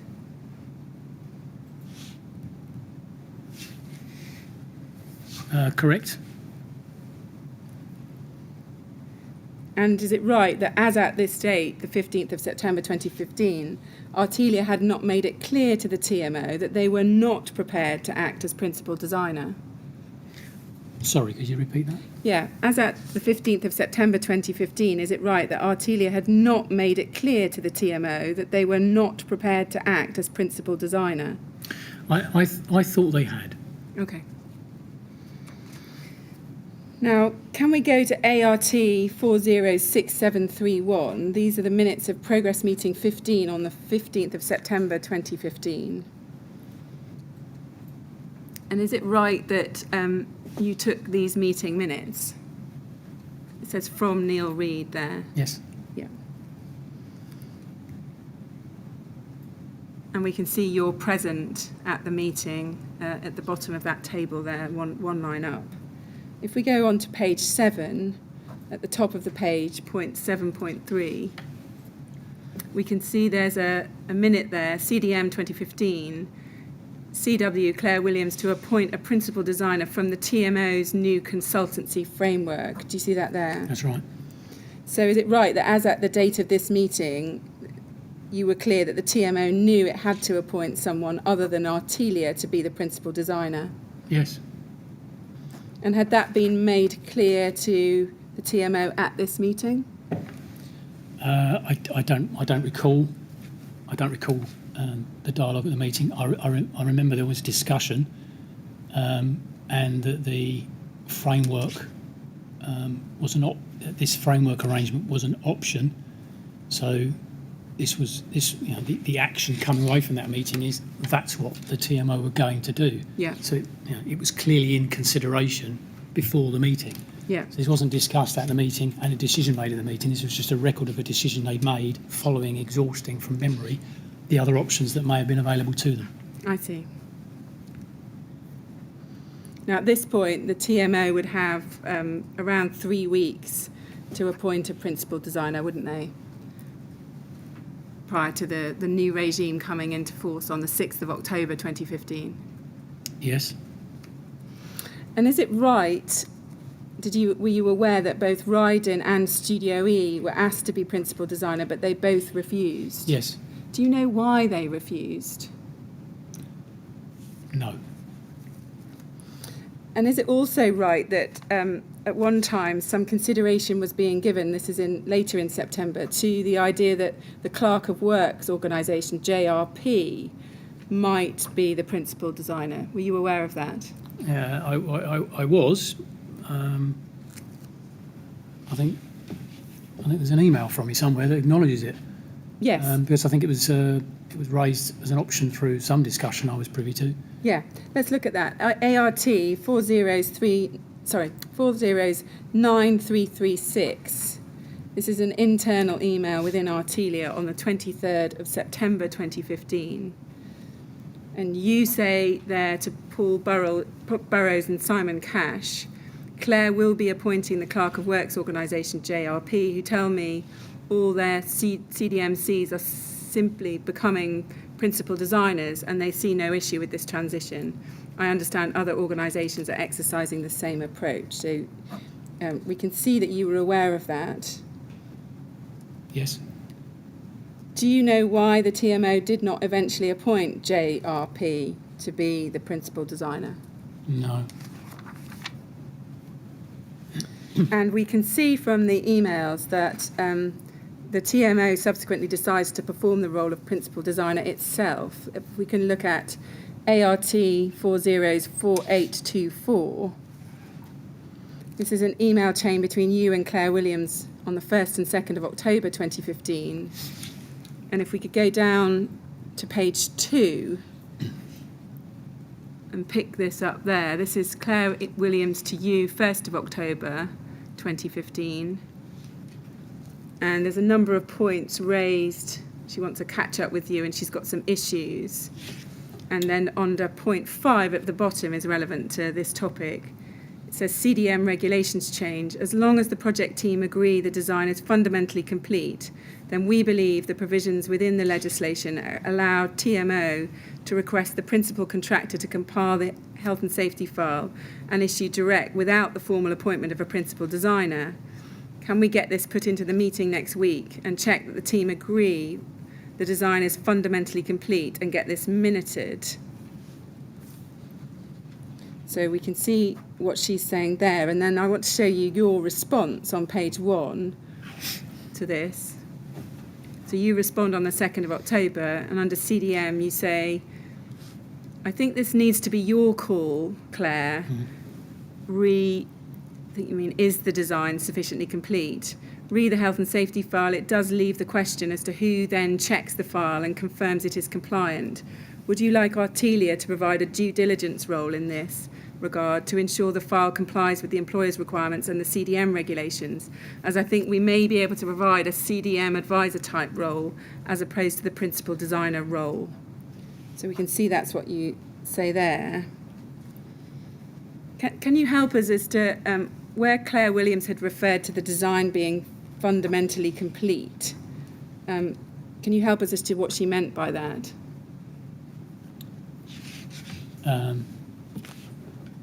I don't know. I didn't really understand what she meant by that. And you say there very clearly that it needs to be her call Yes. regarding whether the design is sufficiently complete. To your knowledge, what, if anything, did the TMO do to check they understood the duties they would be taking on? I have no idea. So you can't help us as to what, if anything, the TMO did to satisfy itself that those duties would be within the capacity of the TMO to perform? No. I want to pick it up now at a progress meeting from November 2015. If we can go to the minutes of that meeting, ART 405184.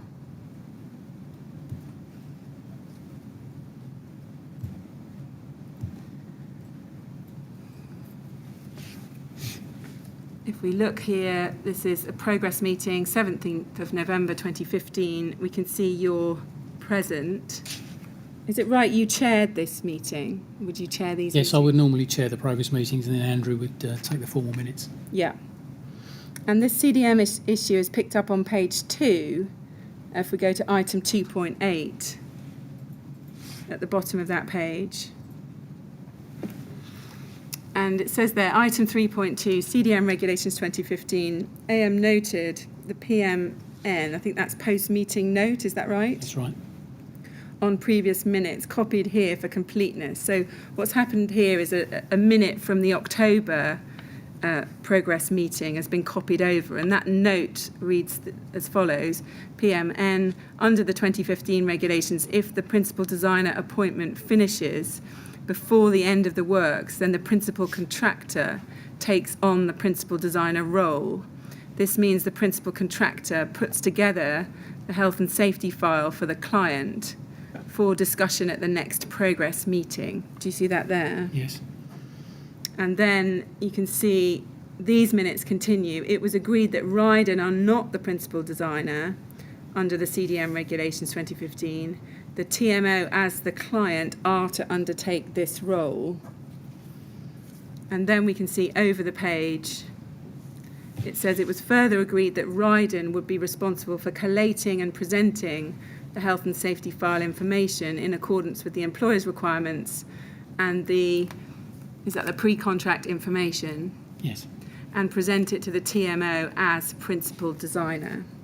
So we can see what's said there about who's going to take responsibility for what the TMO are going to do and what Ryden's going to do.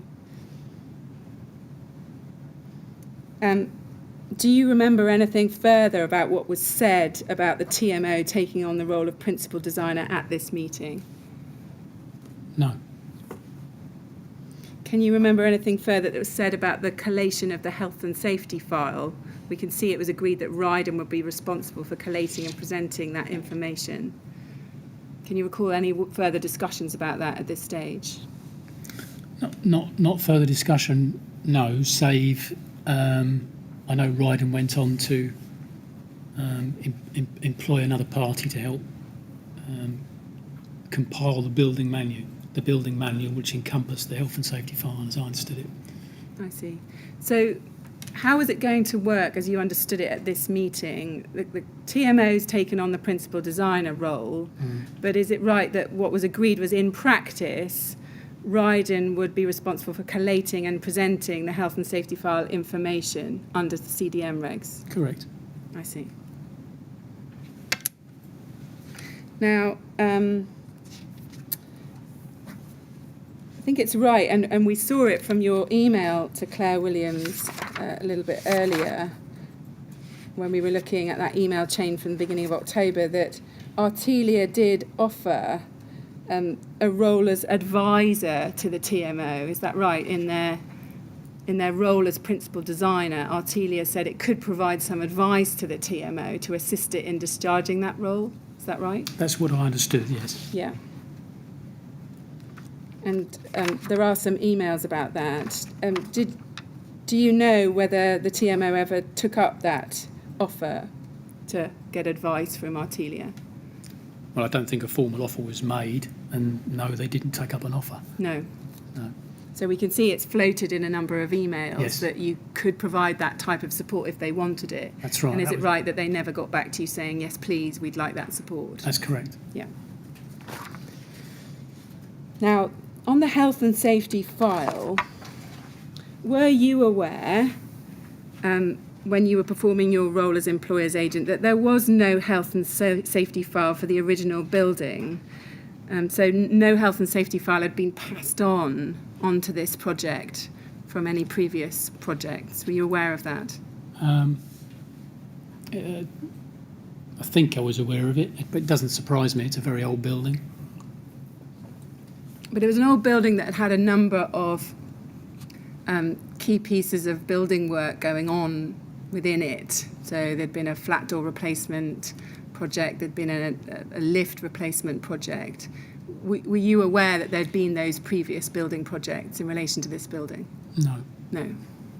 So I think you're saying it didn't surprise you that there was no health and safety file? Correct.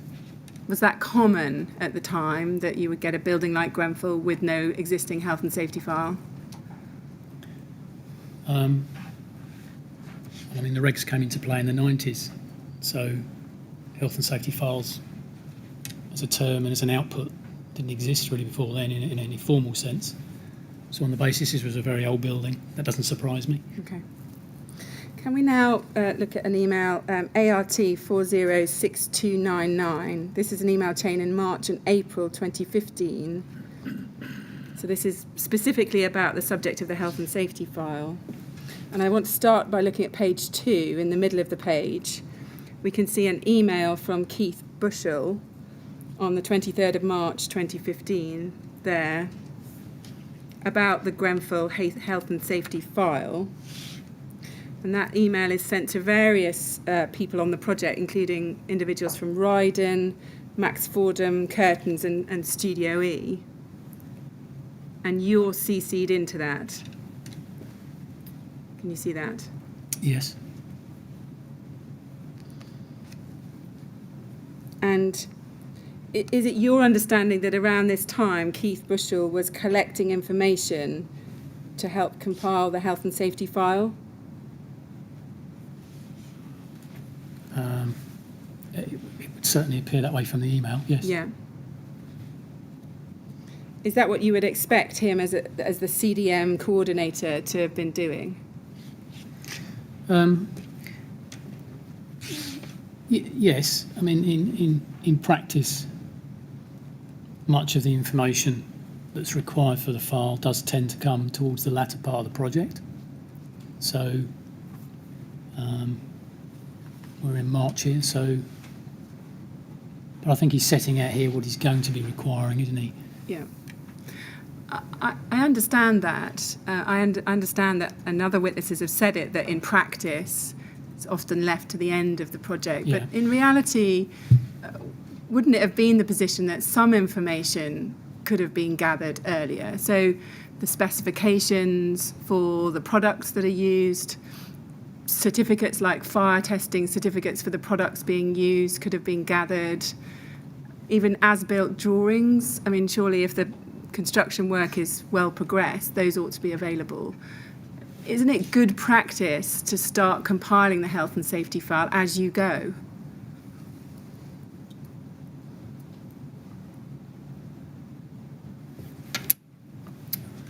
I'm not sure what purpose that would serve fundamentally, because, I mean, as-built drawings, we're in March 15 here. The project wasn't finished until summer of 16, so you wouldn't be seeing an as-built drawing until the building had been finished. Specifications, they're embodied in the contract documents. This is why, yes, the process can start, but the reality is the information that's relevant to the file, in my view, doesn't become available until the latter part of the project. And that. Well, can I suggest to you that one purpose that might serve would for the CDM coordinator to be checking that what's in those specifications is indeed what's been put on the building. Because we know in this project, and this is scrolling forward, that the health and safety file has been examined and there are either omissions in it or inaccuracies in it in terms of what's there. So isn't one purpose to start gathering the information and checking it, to check that it is consistent with what's actually on the building? The CDMC, in my view, wouldn't be checking the accuracy of the as-built drawing and that it reflects what's on the building, that would be the builder's responsibility to provide the information for the file. I see. So a CDM coordinator wouldn't exercise any independent judgment about, for example, if he's been given specification information about products or testing information about products, he wouldn't just check that that is in fact what's been installed. He'd just assume that what he's provided with was what's on the building. Is that correct? Well, he's expecting the information to come through from the various disciplines that will be responsible for checking those things. I see. Mr. Reed, can you help me? I'm still finding it difficult to understand why you can't start building this file at a much earlier stage in the construction programme. For example, we know that in this case changes were made to the dry riser inlet. Now, there must have been drawings or some sort of documentation relating to that, which would reach a final stage when the work was finished. Yes. And that would probably be a long time before the last piece of panelling on the cladding was put in place. Why can't you build the file as you go along? I'm not saying you can't build the file as you go along. You can build the file as you go along. But, I mean, using the very example that you refer to, works in the risers are happening right up until the last few weeks of the project. Well, they may be, but they may not be, may they? Well, they were on this project, for sure. So the commissioning data and the information relative to what you're using may well be available sooner, and it would be for the CDMC to compile the file. I mean, I would be interested in ensuring that the file is provided at a pertinent point in the project, which is PC. I mean, I asked the question because I got the distinct impression from other witnesses that the practice is that no one really does anything about compiling this file until everything is done. And the impression I got, perhaps wrongly, from reading the regulations was that they may contemplate that things will be compiled as you go along. But is that not your experience?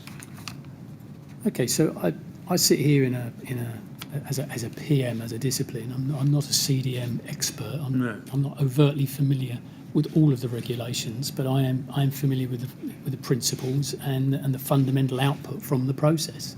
Mm-hmm. So I don't disagree with the sentiment, and it's common practice that the file is collated along with the O&Ms as part of a building manual, as it's often referred to, and indeed was on this project, towards the latter end of the project, when all the information, when the project is finished and all the information can be provided and made available. Yeah. Does that help? Yes, it does. Okay, thank you very much. Yeah.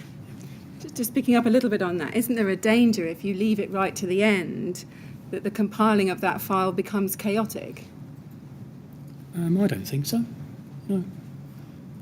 On this project, are you saying that because of the nature of the project and lots of strands not coming together to the end, are you saying that in practice you think it would have been difficult to start compiling the health and safety file any earlier than at the end of the project?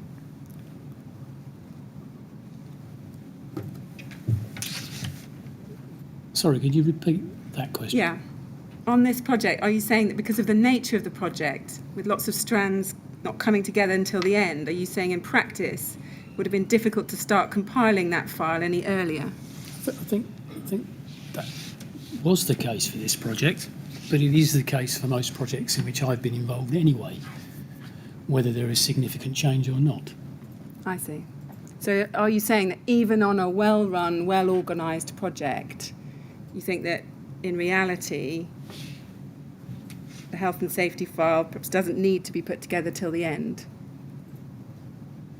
I'm not saying need, I'm saying in practice what happens is that's when it happens. Yeah. And when you say the end, I mean the end can be, what's the end? It can be 2 weeks, it can be 6 months. Yeah. I recall from reviewing the preliminaries, forming part of the contract documents, that the file is requested 2 weeks before practical completion. Now I read that as that's often a common benchmark for the provision of the file, but to get to a point where you have the file available, you certainly need to start thinking about it and compiling it before then, and I guess this coming back full circle to Keith's email, this is the process by which I think he's kick-starting and reminding people what he needs. Yeah, That's common practice. exactly. And bringing it back to this email, would you have expected that some information would have been provided in response to this request that he's making here?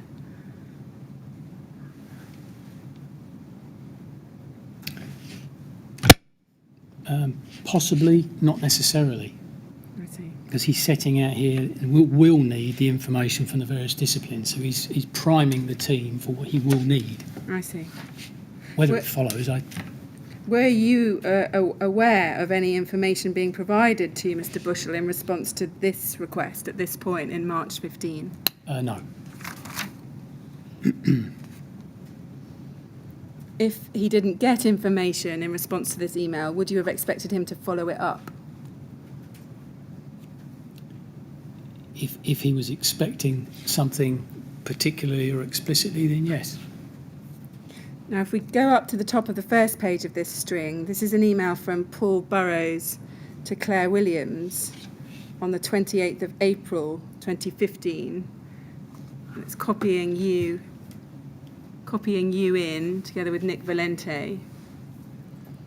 Had Paul Burrows taken over from Keith Bushell by this stage as the CDM coordinator? Yeah, I think that's correct. I don't follow the timeline exactly because Paul was working with Colin as well. So I think there were perhaps two people involved.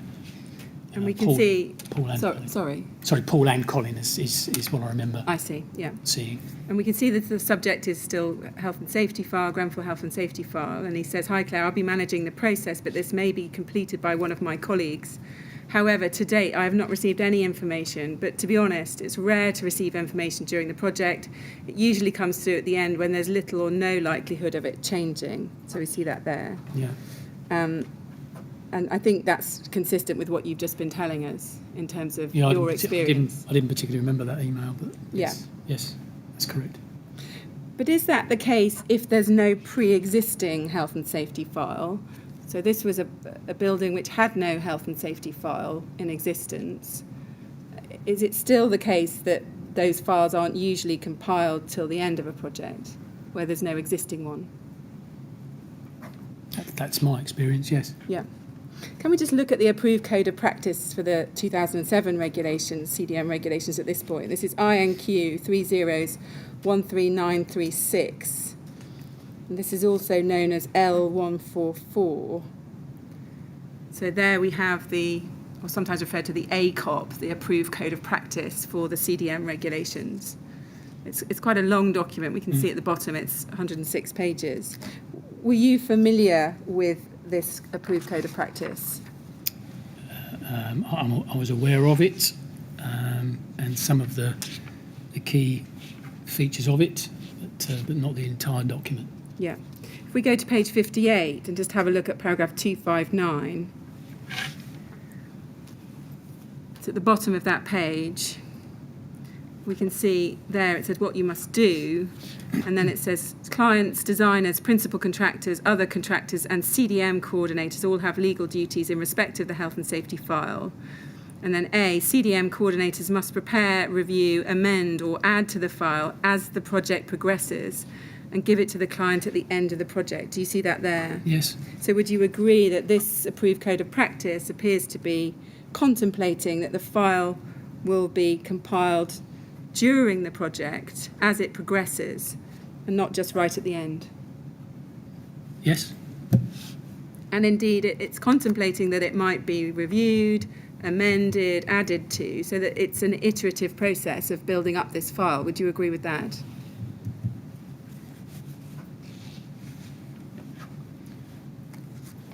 Iterative process. Yes, a stage-by-stage process of building up the information you need in that. I was going to say health and safety iterative file. would imply it was going backwards and forwards, but I mean the building it as it goes along. Yes. Fair enough. A stage-by-stage process of building it. If practical completion were to be in October 2015, when would you expect that the health and safety file might be complete? Well, the requirement on the requirement under the contract was for it to be provided 2 weeks before completion. In practice, it's provided in draft for comment, probably before that. Yeah. And in some cases, the process continues after PC, subject to other parties being happy with anything fundamental that might be missing, Yeah. is my experience. Now, I just want to look at some extracts from your notebooks. We've recently had disclosure of some of your notebooks. Can we go to ART 409454 at page 4? This is your third notebook, and what we're looking at is a transcript. So the notebooks were in your handwriting, and this is a transcript. And what we can see on this page is there seems to have been some notes you've made about health and safety files, CDM-related matters. So you've got O&Ms, Gary compiles, MF to sign off. Can you help us? What does Gary compiles refer to? I think Gary was one of the site managers within the riding team, Right, yeah, I believe. yeah. Sorry, was there a date on this at all? I know it's your third notebook. I'm not sure we're aware of a date, but we'll just Okay. double check. Then we can say it says health and safety file, CDMC was to, Was and then to it compile. says compile, Ryden were to provide building manual. So possibly around the time of the meeting in November 2015. Is that possible? I honestly can't say. Okay. And then we can see it says the building manual is the O&Ms. That's operation and maintenance manuals, isn't it? That's correct. And then you've said what the building O&Ms will comprise, and we've got various parts. Part 4 being the health and safety file. Do you see that there? Yes.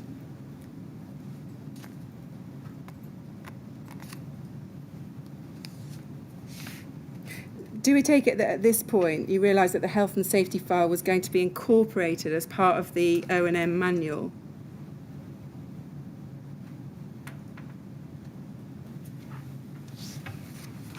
Yes.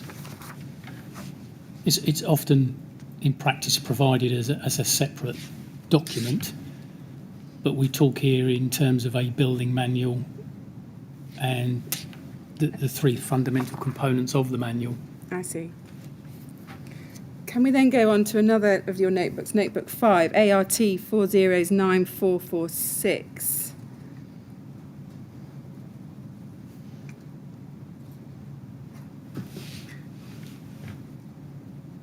And there I think we can see if we look on page 5 of this notebook.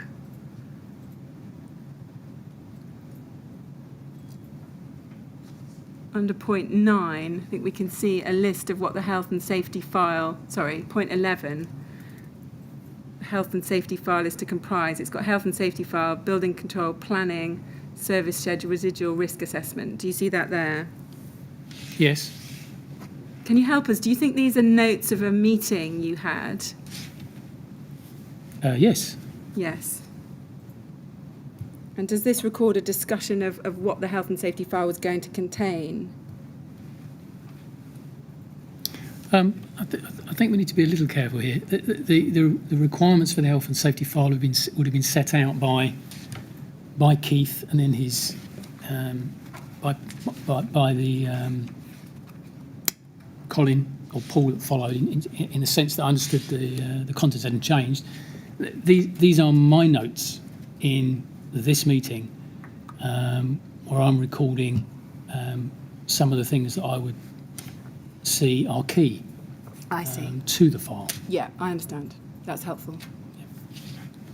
Do you know if the final health and safety file did contain documents relevant to these items? Was that ever something that you were aware of?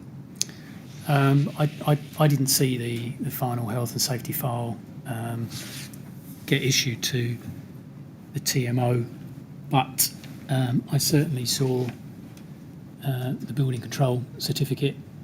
We were very aware of where we were with the planning conditions. the service schedule is a very typical item to be included. Yeah. And the residual risk assessment, Steve Butler compiling was just a note in relation to an action he would undertake. I think Steve was putting together elements of the O&Ms for Rydens. Yeah. Now, in terms of handover of material from Artelia to the TMO, can we now go to ART 404765?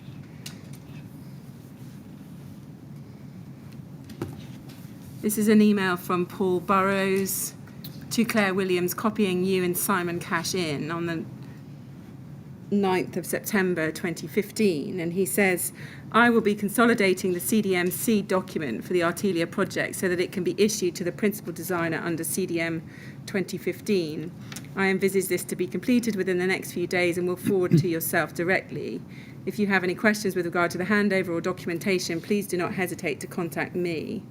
So do we understand this correctly? Is this Paul Burrows as the CDM coordinator from the 2007 regime handing over health and safety file information to the new principal designer, the TMO, under the 2015 regulations? So that's what's contemplated here.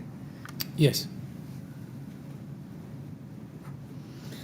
Can we go then to ART 404949, and I want to start on bottom of page 2.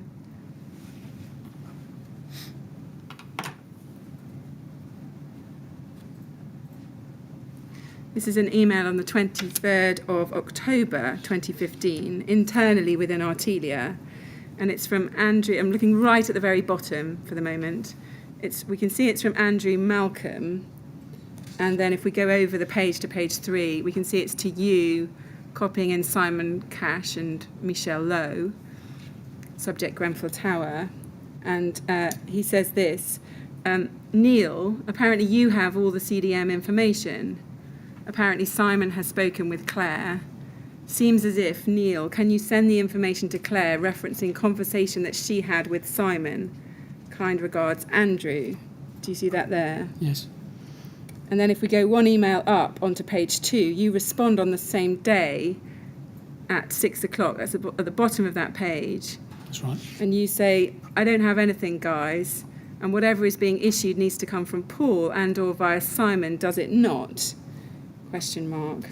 You see that there? Yes. So I think you're saying that anything that's going to be issued to the TMO needs to come from the CDM coordinator, Paul Burrows. Yes. If necessary, via Simon Cash as the project Yes. director. Is that right? Yes.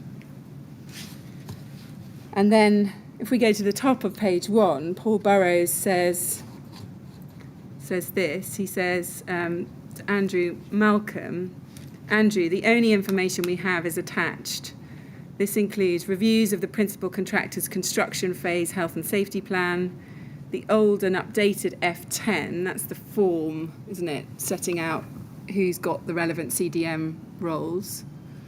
Is that right?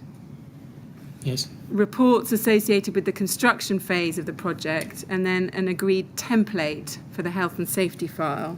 Do you see that there? Yes. Now, would you have expected there to be more prepared for this health and safety file at this stage, i.e. in October 2015? I don't think I gave a lot of thought to it, to be honest. This was the information that was available in October 15. This is what Paul had handed over.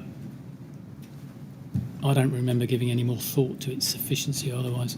I see. So you don't remember thinking, well, this looks a bit thin, given that 2 and 4 don't really add much to the substance of the file. So you've only really got 1 and 3. You don't really remember thinking that. No, my focus in October was on completion, where we started the process of discussing what would be required on the run up to completion. At that time, I think that was envisaged to be around January. I see. Can we then go to ART 409356? This is an email from you to Simon Cash on the 27th of October 2015. And you say this in point 1 at the top. CDM Following a further completion meeting today, it transpires that Claire has had no call from Paul. Accordingly, despite all the effort to ensure a smooth transition re CDM, Claire considers Artelia's efforts in this regard appalling. Andrew and I were quite embarrassed by the lack of professional closure that I think we all expected and planned for from Paul. Can you exert some pressure on Paul to wrap this up? Much in the same way you suggested in a previous email, Claire still needs a CDM advisory type role and will probably bite Paul's arm off if he's able to offer this role. And then you say below that, as at today, we have an expired F10 and a client expecting a handover of documents to include a partial health and safety file. Someone will need to help compile a completed health and safety file, so there remains scope for Artelia to seek extra fee. So we can see what you've said there. Now, I want to ask you again, would you have expected by this stage more to have been handed over from Artelia to the TMO? When I say there to include a partial health and safety file, I mean, what constitutes a partial health and safety file wouldn't be for me to gauge, but certainly at that moment in time, perhaps I was expecting to see more. I acknowledge that. Yeah. Do you think it was acceptable to hand the client a partial health and safety file at this point in October 15? Well, it certainly wouldn't have been a completed one because the project hadn't completed. I see. So, sorry, that may have come across a bit flippant then. I wasn't intended. But, you say there that Claire Williams thinks Artelia is appalling and that you're quite embarrassed. Can you help us as to what in particular you found embarrassing about the situation? yeah, well, this stems from the process that started in July where the dialogue had started on the fact change was coming, and I thought it was incumbent on Artelia, our team, to be very clear with the TMO and Claire what was happening, perhaps what their options were, and I did my best to encourage, I think Paul at the time, or Simon, I can't recall who, there's an email setting out how I thought we should do that. And that was my view of how you professionally conclude a smooth transition in the matter. And that didn't happen in the way I'd like to have seen. Yeah, I see. On reading this, it appears to be a complaint to Simon Cash about the CDM team at Artelia. Was it meant to be read that way?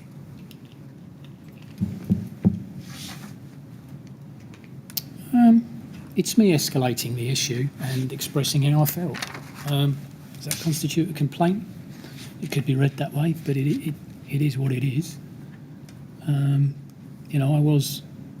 We were embarrassed. It's not Yeah. what had happened was not what I'd anticipated or expected.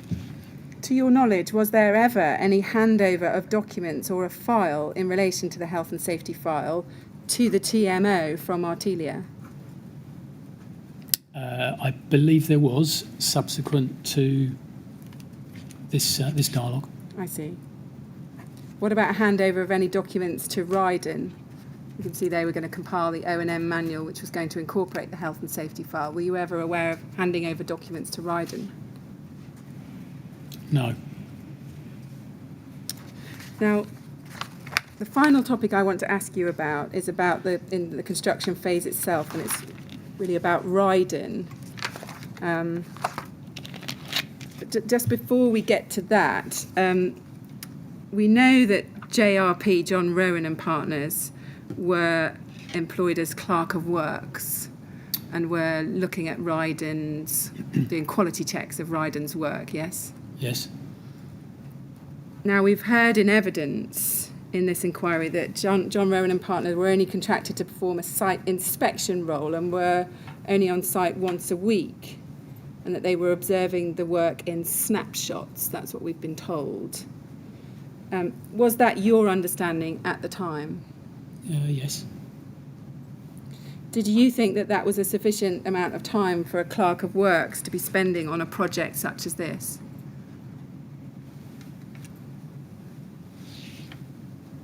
Yes, I didn't have reservations about how much time they were spending in their Right. in their role. Yeah. Now, in your witness statements, you've made a number of comments about Ryden during the construction phase of the project, and I want to ask you about a number of those passages in your statement. You say at paragraph 81 of your statement, I don't think we need to turn this one up, that Ryden had resource issues and these were causing delay. Can you just help us? Were there problems with the resourcing of key personnel within the Ryden team, as far as you perceived it? Yes, that's how I felt. I think if we're talking around a period where, do you have a specific period in mind here, or generally? Well, I'll tell you what, let me show you that part of your witness statement, to be fair. So this is ART 406663, page 25, paragraph 81. You say in the first line, there were also resource issues with Ryden's own supply chain and within its own team. These contributed to delays to the construction work. And you've identified some of the comments that John Rowan and partner raised in its site inspection reports in an earlier paragraph. And then you refer to a site visit in August 2015. So that's the context in which you've said this. Yes. I just wanted to ask you if you can just help us explain what you thought the Ryden's resource issues were within its own team. Well, I think this was around the time that Simon Lawrence was leaving. Are you able to clarify that for me, just to help jog my memory? I think it was around this time. Yes, that Simon Lawrence left and Steve Blake took over as project manager. Okay, so this was the period where I started to feel and sense we weren't getting quite the service we were expecting from Ryden's. There was there appeared to be there appeared to be resource issues, in my view, with some of the things that needed to happen on site, hence the reference to the site inspection reports. So this was a perception I was forming over time. I see. From around this time. You also mentioned in your statement that there were resource difficulties with Ryden's subcontractors and in particular the cladding subcontractors. Can we look at that? This is at page 10 of this witness statement, paragraph 41.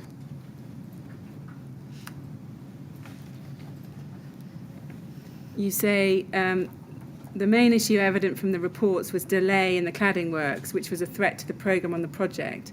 This was an issue that, as employer's agent, I was concerned about, and I formally raised it with Ryden. Examples of the comments causing concern from John Rowan and partners about the progress of the cladding installation in its site inspection reports include, and you give a number of examples, and for example, the first one, 29th of July 2015, you've highlighted that the Clerk of Works was saying there were only 7 external cladding fixers. And I want to ask you just more generally, did you form the view that the cladding installation was under-resourced? Well, that's essentially what was being reported. You know, progress was starting to suffer, and the view, the observations of the inspectors were that there was inadequate workforce on site, and I think reference was made to the number of climbers being in use at any one particular time. So, concerns were being expressed about the workforce for that team and the delays that were beginning to appear. I see. Yeah. Delay. You also raised the issue of delay, and you've spoken about it at the very beginning of your evidence. If we can look at paragraph 95 of your first statement on page 32.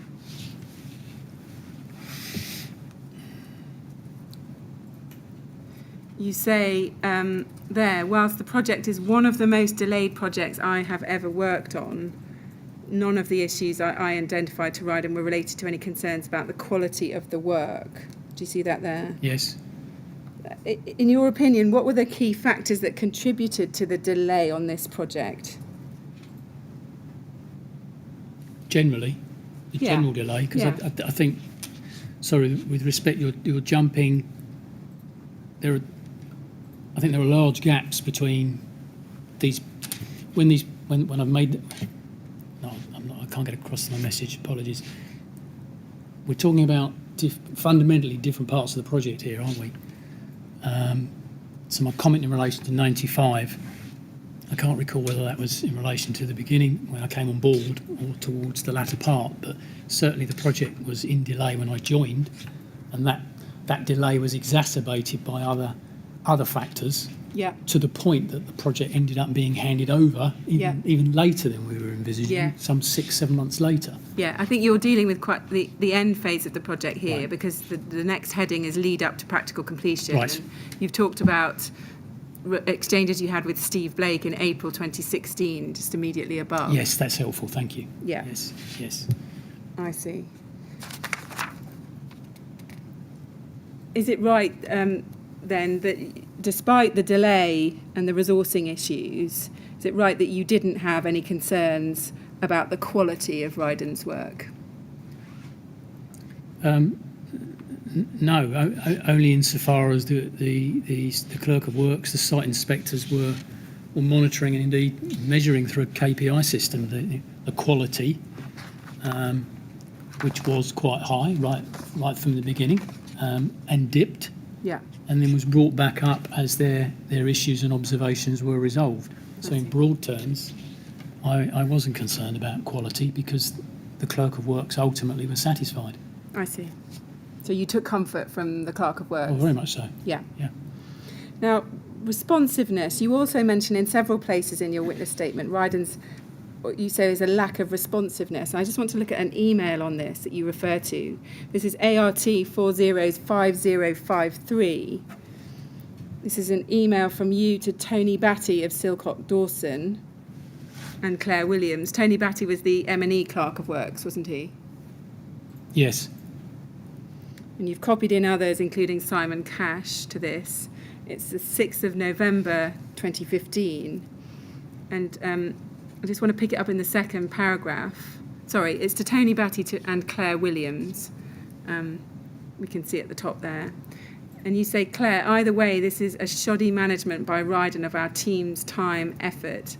And I would urge you to elevate this to Peter for his discussions with Steve. This demonstrates again that Ryden must do better. I hold a perception from their inaction here that they are apathetic to our efforts to help and need to be far more proactive in getting work complete and right first time. Do we need a high-level meeting to discuss the new elephant in the room? Tony, John, thoughts? And this appears to be about a voids inspection that's been done on the 5th of November 2015. We can see that from the subject matter of the email. Can you just help us? What was the new elephant in the room you're referring to there? Okay, so from memory here, we were trying to ensure that work elements were ready for John and Tony to inspect, and they had been raising observations. And we were in a period here, I believe, where, having been told that work was ready, they would arrive and the work wasn't ready. Observations that had been raised in previous reports hadn't been addressed. So this was shoddy, this was clumsy, this was frustrating. Yeah.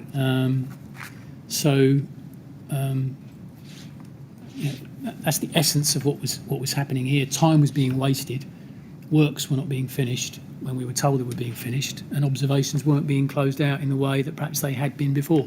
Right, yeah. I see. But we were trying, I think, as a team. I worked quite closely with Tony and John.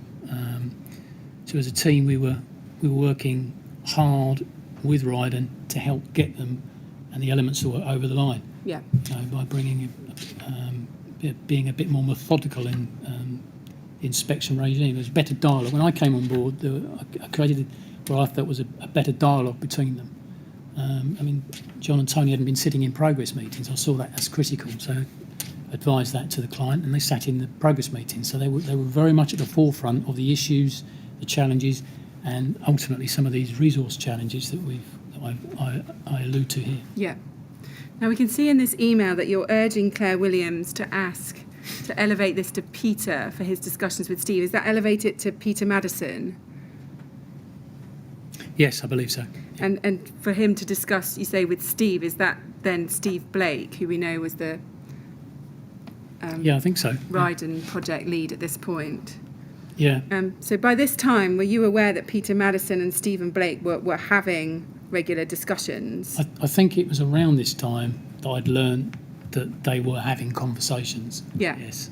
And were those discussions bypassing Artelia? Were you sometimes not aware of exactly what they were discussing? That's the impression I was given when I learnt that was happening. What did you think of that at the time? I was surprised. I didn't think that was right, but it didn't faze me. But I think there is much email traffic on this matter later. Right. Can we look at an email, ART 406206. This is an email on the 1st of October from Simon Cash to you. Yes. And I just want to look at that first paragraph. He says, Neil, for your information, I had a good meeting with Peter Madison this afternoon. We went through the various concerns regarding quality, programme costs, etc. He is conscious that his relationship with Steve goes back a long way and Steve talks to him direct. However, Peter does not want that relationship to circumvent Artelia and bypass the role that we are playing in trying to get the project finished to the required quality and within budget. Peter fully appreciates what we are doing and is very supportive of our approach. What we did agree was that he and I would meet with Steve next week to have an offline chat to review the overall situation and try and explain that no one is threatening Rydens or trying to be aggressive, but rather we are trying to guide them as to what they need to do to sort themselves out. Hopefully this might make Steve open up a little more than when he's in meetings where he feels under threat and is therefore less forthcoming. So that's what Simon Cash is saying to you. I think it was Simon Cash's evidence that he'd heard or learned that Peter Madison and Steve Blake were having discussions shortly before this email in October 2015. Can you help us? What does Simon Cash mean there, where he says 4 lines up, try and explain that no one is threatening Rydens or trying to be aggressive? Well, that never really made much sense to me at all, because no one was ever threatening Ryden or trying to be aggressive. It's just not in my nature. Yeah. And I dismissed that. I found Steve to be somewhat, defensive about some of the observations that we were making, and hence the reference to opening up a little bit more. I mean, I would imply that he wasn't opening up, and that's certainly a perception I held. I mean, we in the progress meetings we were trying to discuss expectations. We were trying to help by introducing a control mechanism, a tracker, to manage effectively the completion process. And I just recall getting a sense that Steve wasn't really bought into what we were trying to do. Yeah. Did you feel at the time you received this email that it was effectively telling you to back off and not be so demanding of Ryden? No, not at all. Do you think that that your performance of your role and expectations you had made clear of Ryden in your role might have contributed to them feeling under pressure or threatened? I don't believe that, no. I mean, we were trying to help set out a route map to completion. There were frustrations with resource. There were issues with the supply chain. Contractors had gone bust. We had access issues with tenants. There was a myriad of challenges that needed managing here. And I imagine, with respect, that Steve was under some immense pressure to manage the team to do what it needed to do. We were trying to help do that by introducing tools and manage what needed to be managed. The meetings were attended by the entire team, and at no times or were we in any way aggressive. So I didn't, if somebody felt threatened, being aware of that was useful in terms of how I may have then gone into the next meeting. But I don't believe I changed my style or attitude, or frankly my collaborative nature. I see. So, were you puzzled then when you received this? Yeah, email? I was surprised. Yeah, Yeah. Okay. yeah. Now, we know that much later, in March 2016, Artelia and the TMO did end up writing a formal complaint about Ryden. Can you remember that? In fact, you've referred to it earlier in your evidence to us. Is that Yes. right? Yes. Can we go to your initial draft of that complaint, ART 405451? It's dated the 26th of March 2016. And you sent it to David Gibson and Peter Madison for comments and thoughts. So we can see that in the top. You say, in Claire's absence, may I invite your comments and thoughts in relation to the following email, which I've drafted to Ryden on account of their recent efforts to complete this project. Tony Batty and John White are in full support of the content, happy to discuss. Yes. And then if we can just read down the draft that you were proposing to send to Steve Blake, is that right? That's right. We can see you say, we are writing to set out our frustrations and concerns about a number of current issues with this project, as both the client team and consultant team hold a perception that Ryden could and should be doing far better in the run-up to completion. And then you say, we would like to see this email treated as a formal complaint, elevated to requisite level in Ryden maintenance to ensure those empowered to resolve these matters have the opportunity to do so at the earliest convenience. And then you say in no particular order, and you set out a number of complaints. It begins at item 1 with resource. Mm-hmm. You say you're stunned to learn that Gary Martin's been withdrawn from the project, and you're withdrawing and being placed with a Mike Brown. I'm not going to read all of that, but then if we go to item 2, lower down. Item 2 is about meeting attendance. Neither you nor Mike were present at the progress meeting last week. We find this incredible when, yet again, the target completion date has moved. And then 3 handover matters concern that our provision of a successful soft landing is being compromised by the lack of proactive effort to provide. And you list out a number of things that you feel are missing there in terms of handover. And then at the end of this draft email, you say, finally, our biggest issue remains what appears to be an extremely lacklustre approach to completing the project with no real sense of urgency, willingness nor commitment from the Ryden team. It just doesn't feel like this project is important to Ryden, or that you have grasped what success will look like for the client in May. This is a real frustration given our early adoption of the completion countdown process and meetings which we have not seen Ryden embrace as proactively and seriously as hoped. So that's your draft for comment that's sent to the TMO. If we can look at the version that was actually sent, this is ART 406149.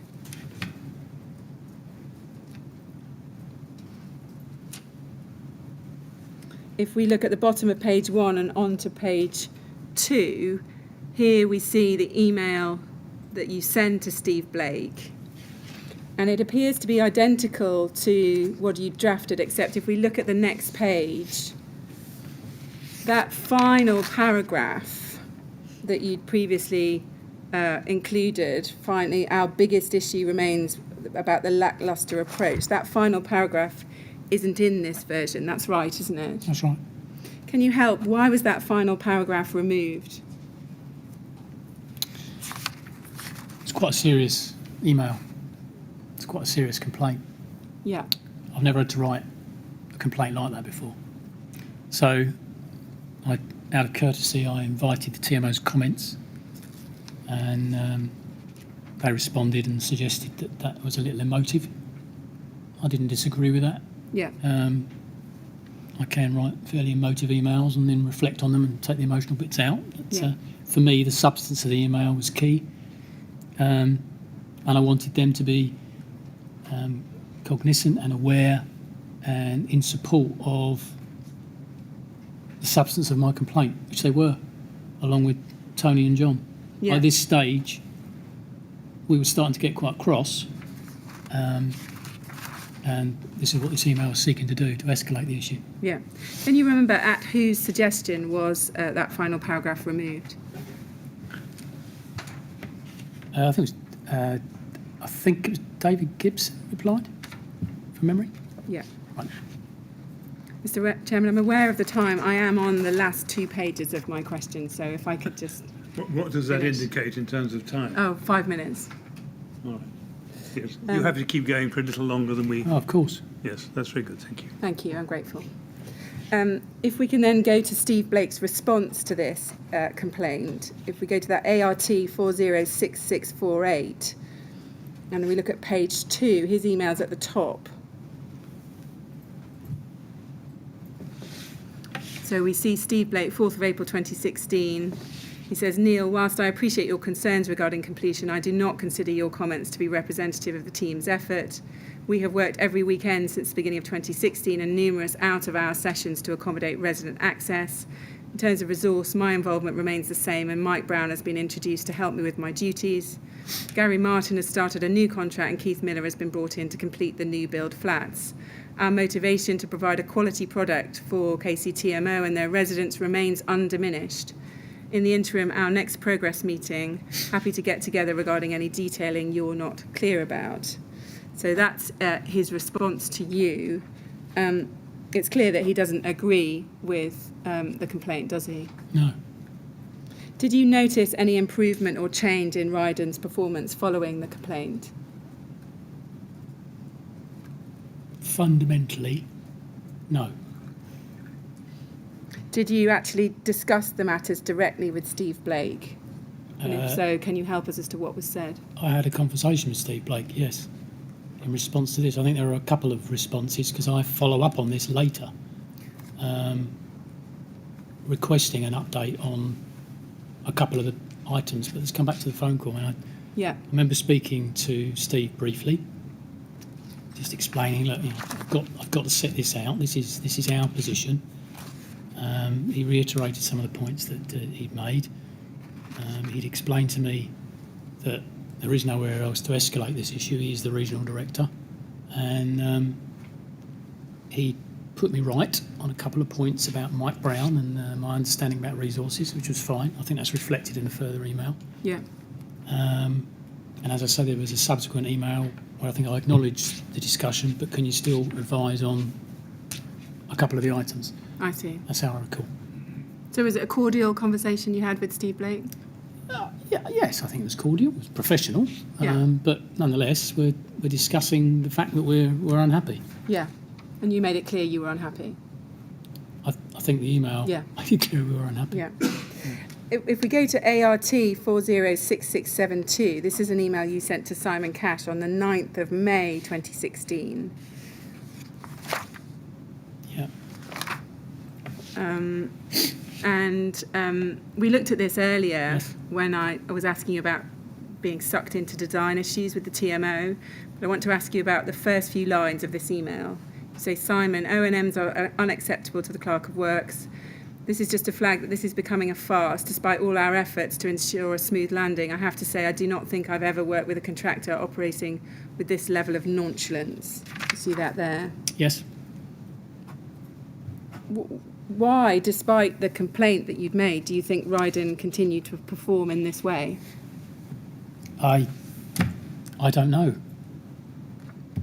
But they continued.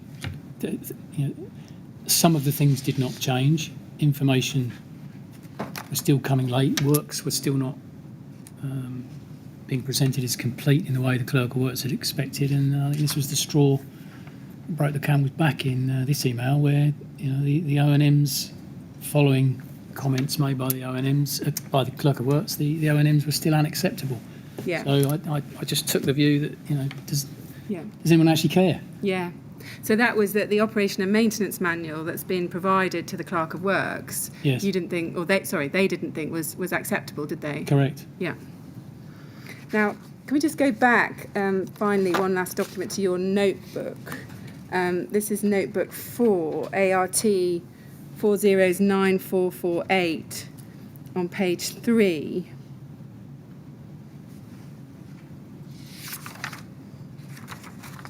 and we can see a note right in the middle of that page. There's a note there that says, with a little asterisk next to it, SB response is not adequate.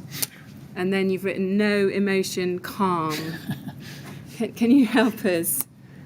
Was that a note about Steve Blake's response to the complaint? If the date of the meeting coincides, then yes. But it's the timeline that's throwing me. I'm sorry. If my emails follow this note, then there is a direct correlation. But writing no I don't remember this note, but Yeah. writing that down doesn't surprise me. I think if we look at page 1 of this fourth notebook, page 1 we can see it saying Grenfell complaint, Monday, tweak the I to we, client and project team, David Gibson and Peter Madison to comment, Simon Cash, other amends. So that appears in the beginning of this notebook to be you noting down some things about the complaint email. And so this is after that in your notebook. It's 3 pages on in your notebook, on page 3. Was no emotion, calm, an instruction about what tone to take in your discussions with Ryden, or was it a comment on Stephen Blake's demeanour? It was a note on Stephen Blake's demeanour. Okay. Now, considering all of those issues that you raised about Ryden, I want to ask you finally, did you ever have a concern that Ryden's performance compromised the quality of their work or compromised health and safety, including attention to fire safety on the project? No. Mr. Chairman, thank you. I've come to the end of my questions. Right. We could just have a short break. Yes, we'll 4:45 give you long enough. Yes, I mean, I'm just looking. Only one question so far, so I mean, maybe we could even go. No, let's not be too. Oh, sorry, I can't see the clock for the lights. Yes, 1:45. Yeah. Yes. Well, Mr. Reid, Ms. Granger's come to the end of her questions, but she needs to check that there's nothing she's omitted, and there may be questions from others who aren't in the room that we need to consider putting to you. Understood. So we're going to have a short break. We'll come back at 4:45. Yes. And then see if there are any more questions for you. All right? Okay. Would you like to go with the usher, please? Thank you.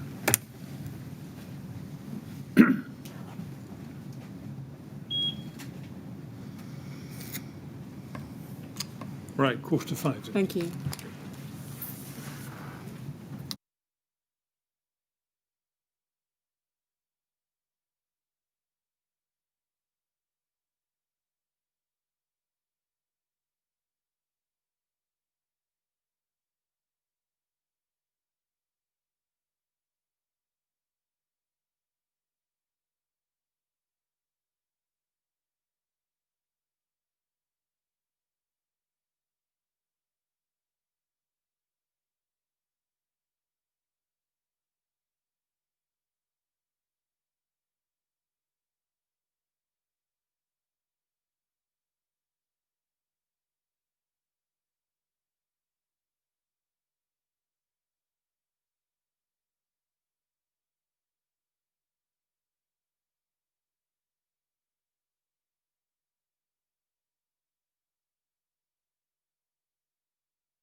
Yes, would you ask Mr. Reid to come back in, please? Thank you.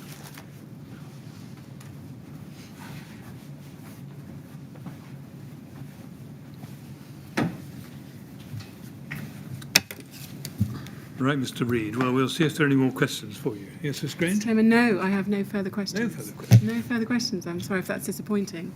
It just goes to us to thank the witness very much for his assistance. Yes, well, again, thank you very much for coming here today to give your evidence, Mr. Reid. I'm sorry we kept you waiting a bit, but it really has been very helpful to hear what you have to tell us, and we're very grateful to you. And now you are free to go. Thank you. But it's important to me if there's an opportunity just to say I would like to offer my condolences to all the bereaved and everyone affected by this dreadful event.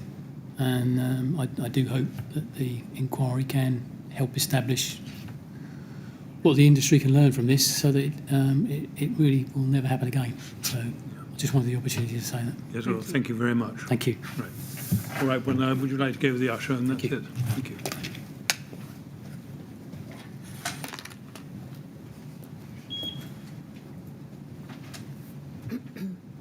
Right, Miss Grange, well, that must be it for the afternoon. Yes, thank you. Thank you And, for sitting and late. indeed for the week, and we'll resume on Monday at 10 o'clock. Yes, with the first of the TMO witnesses. Right, good. Thank you very much. 10 o'clock on Monday, then, please. Thank you.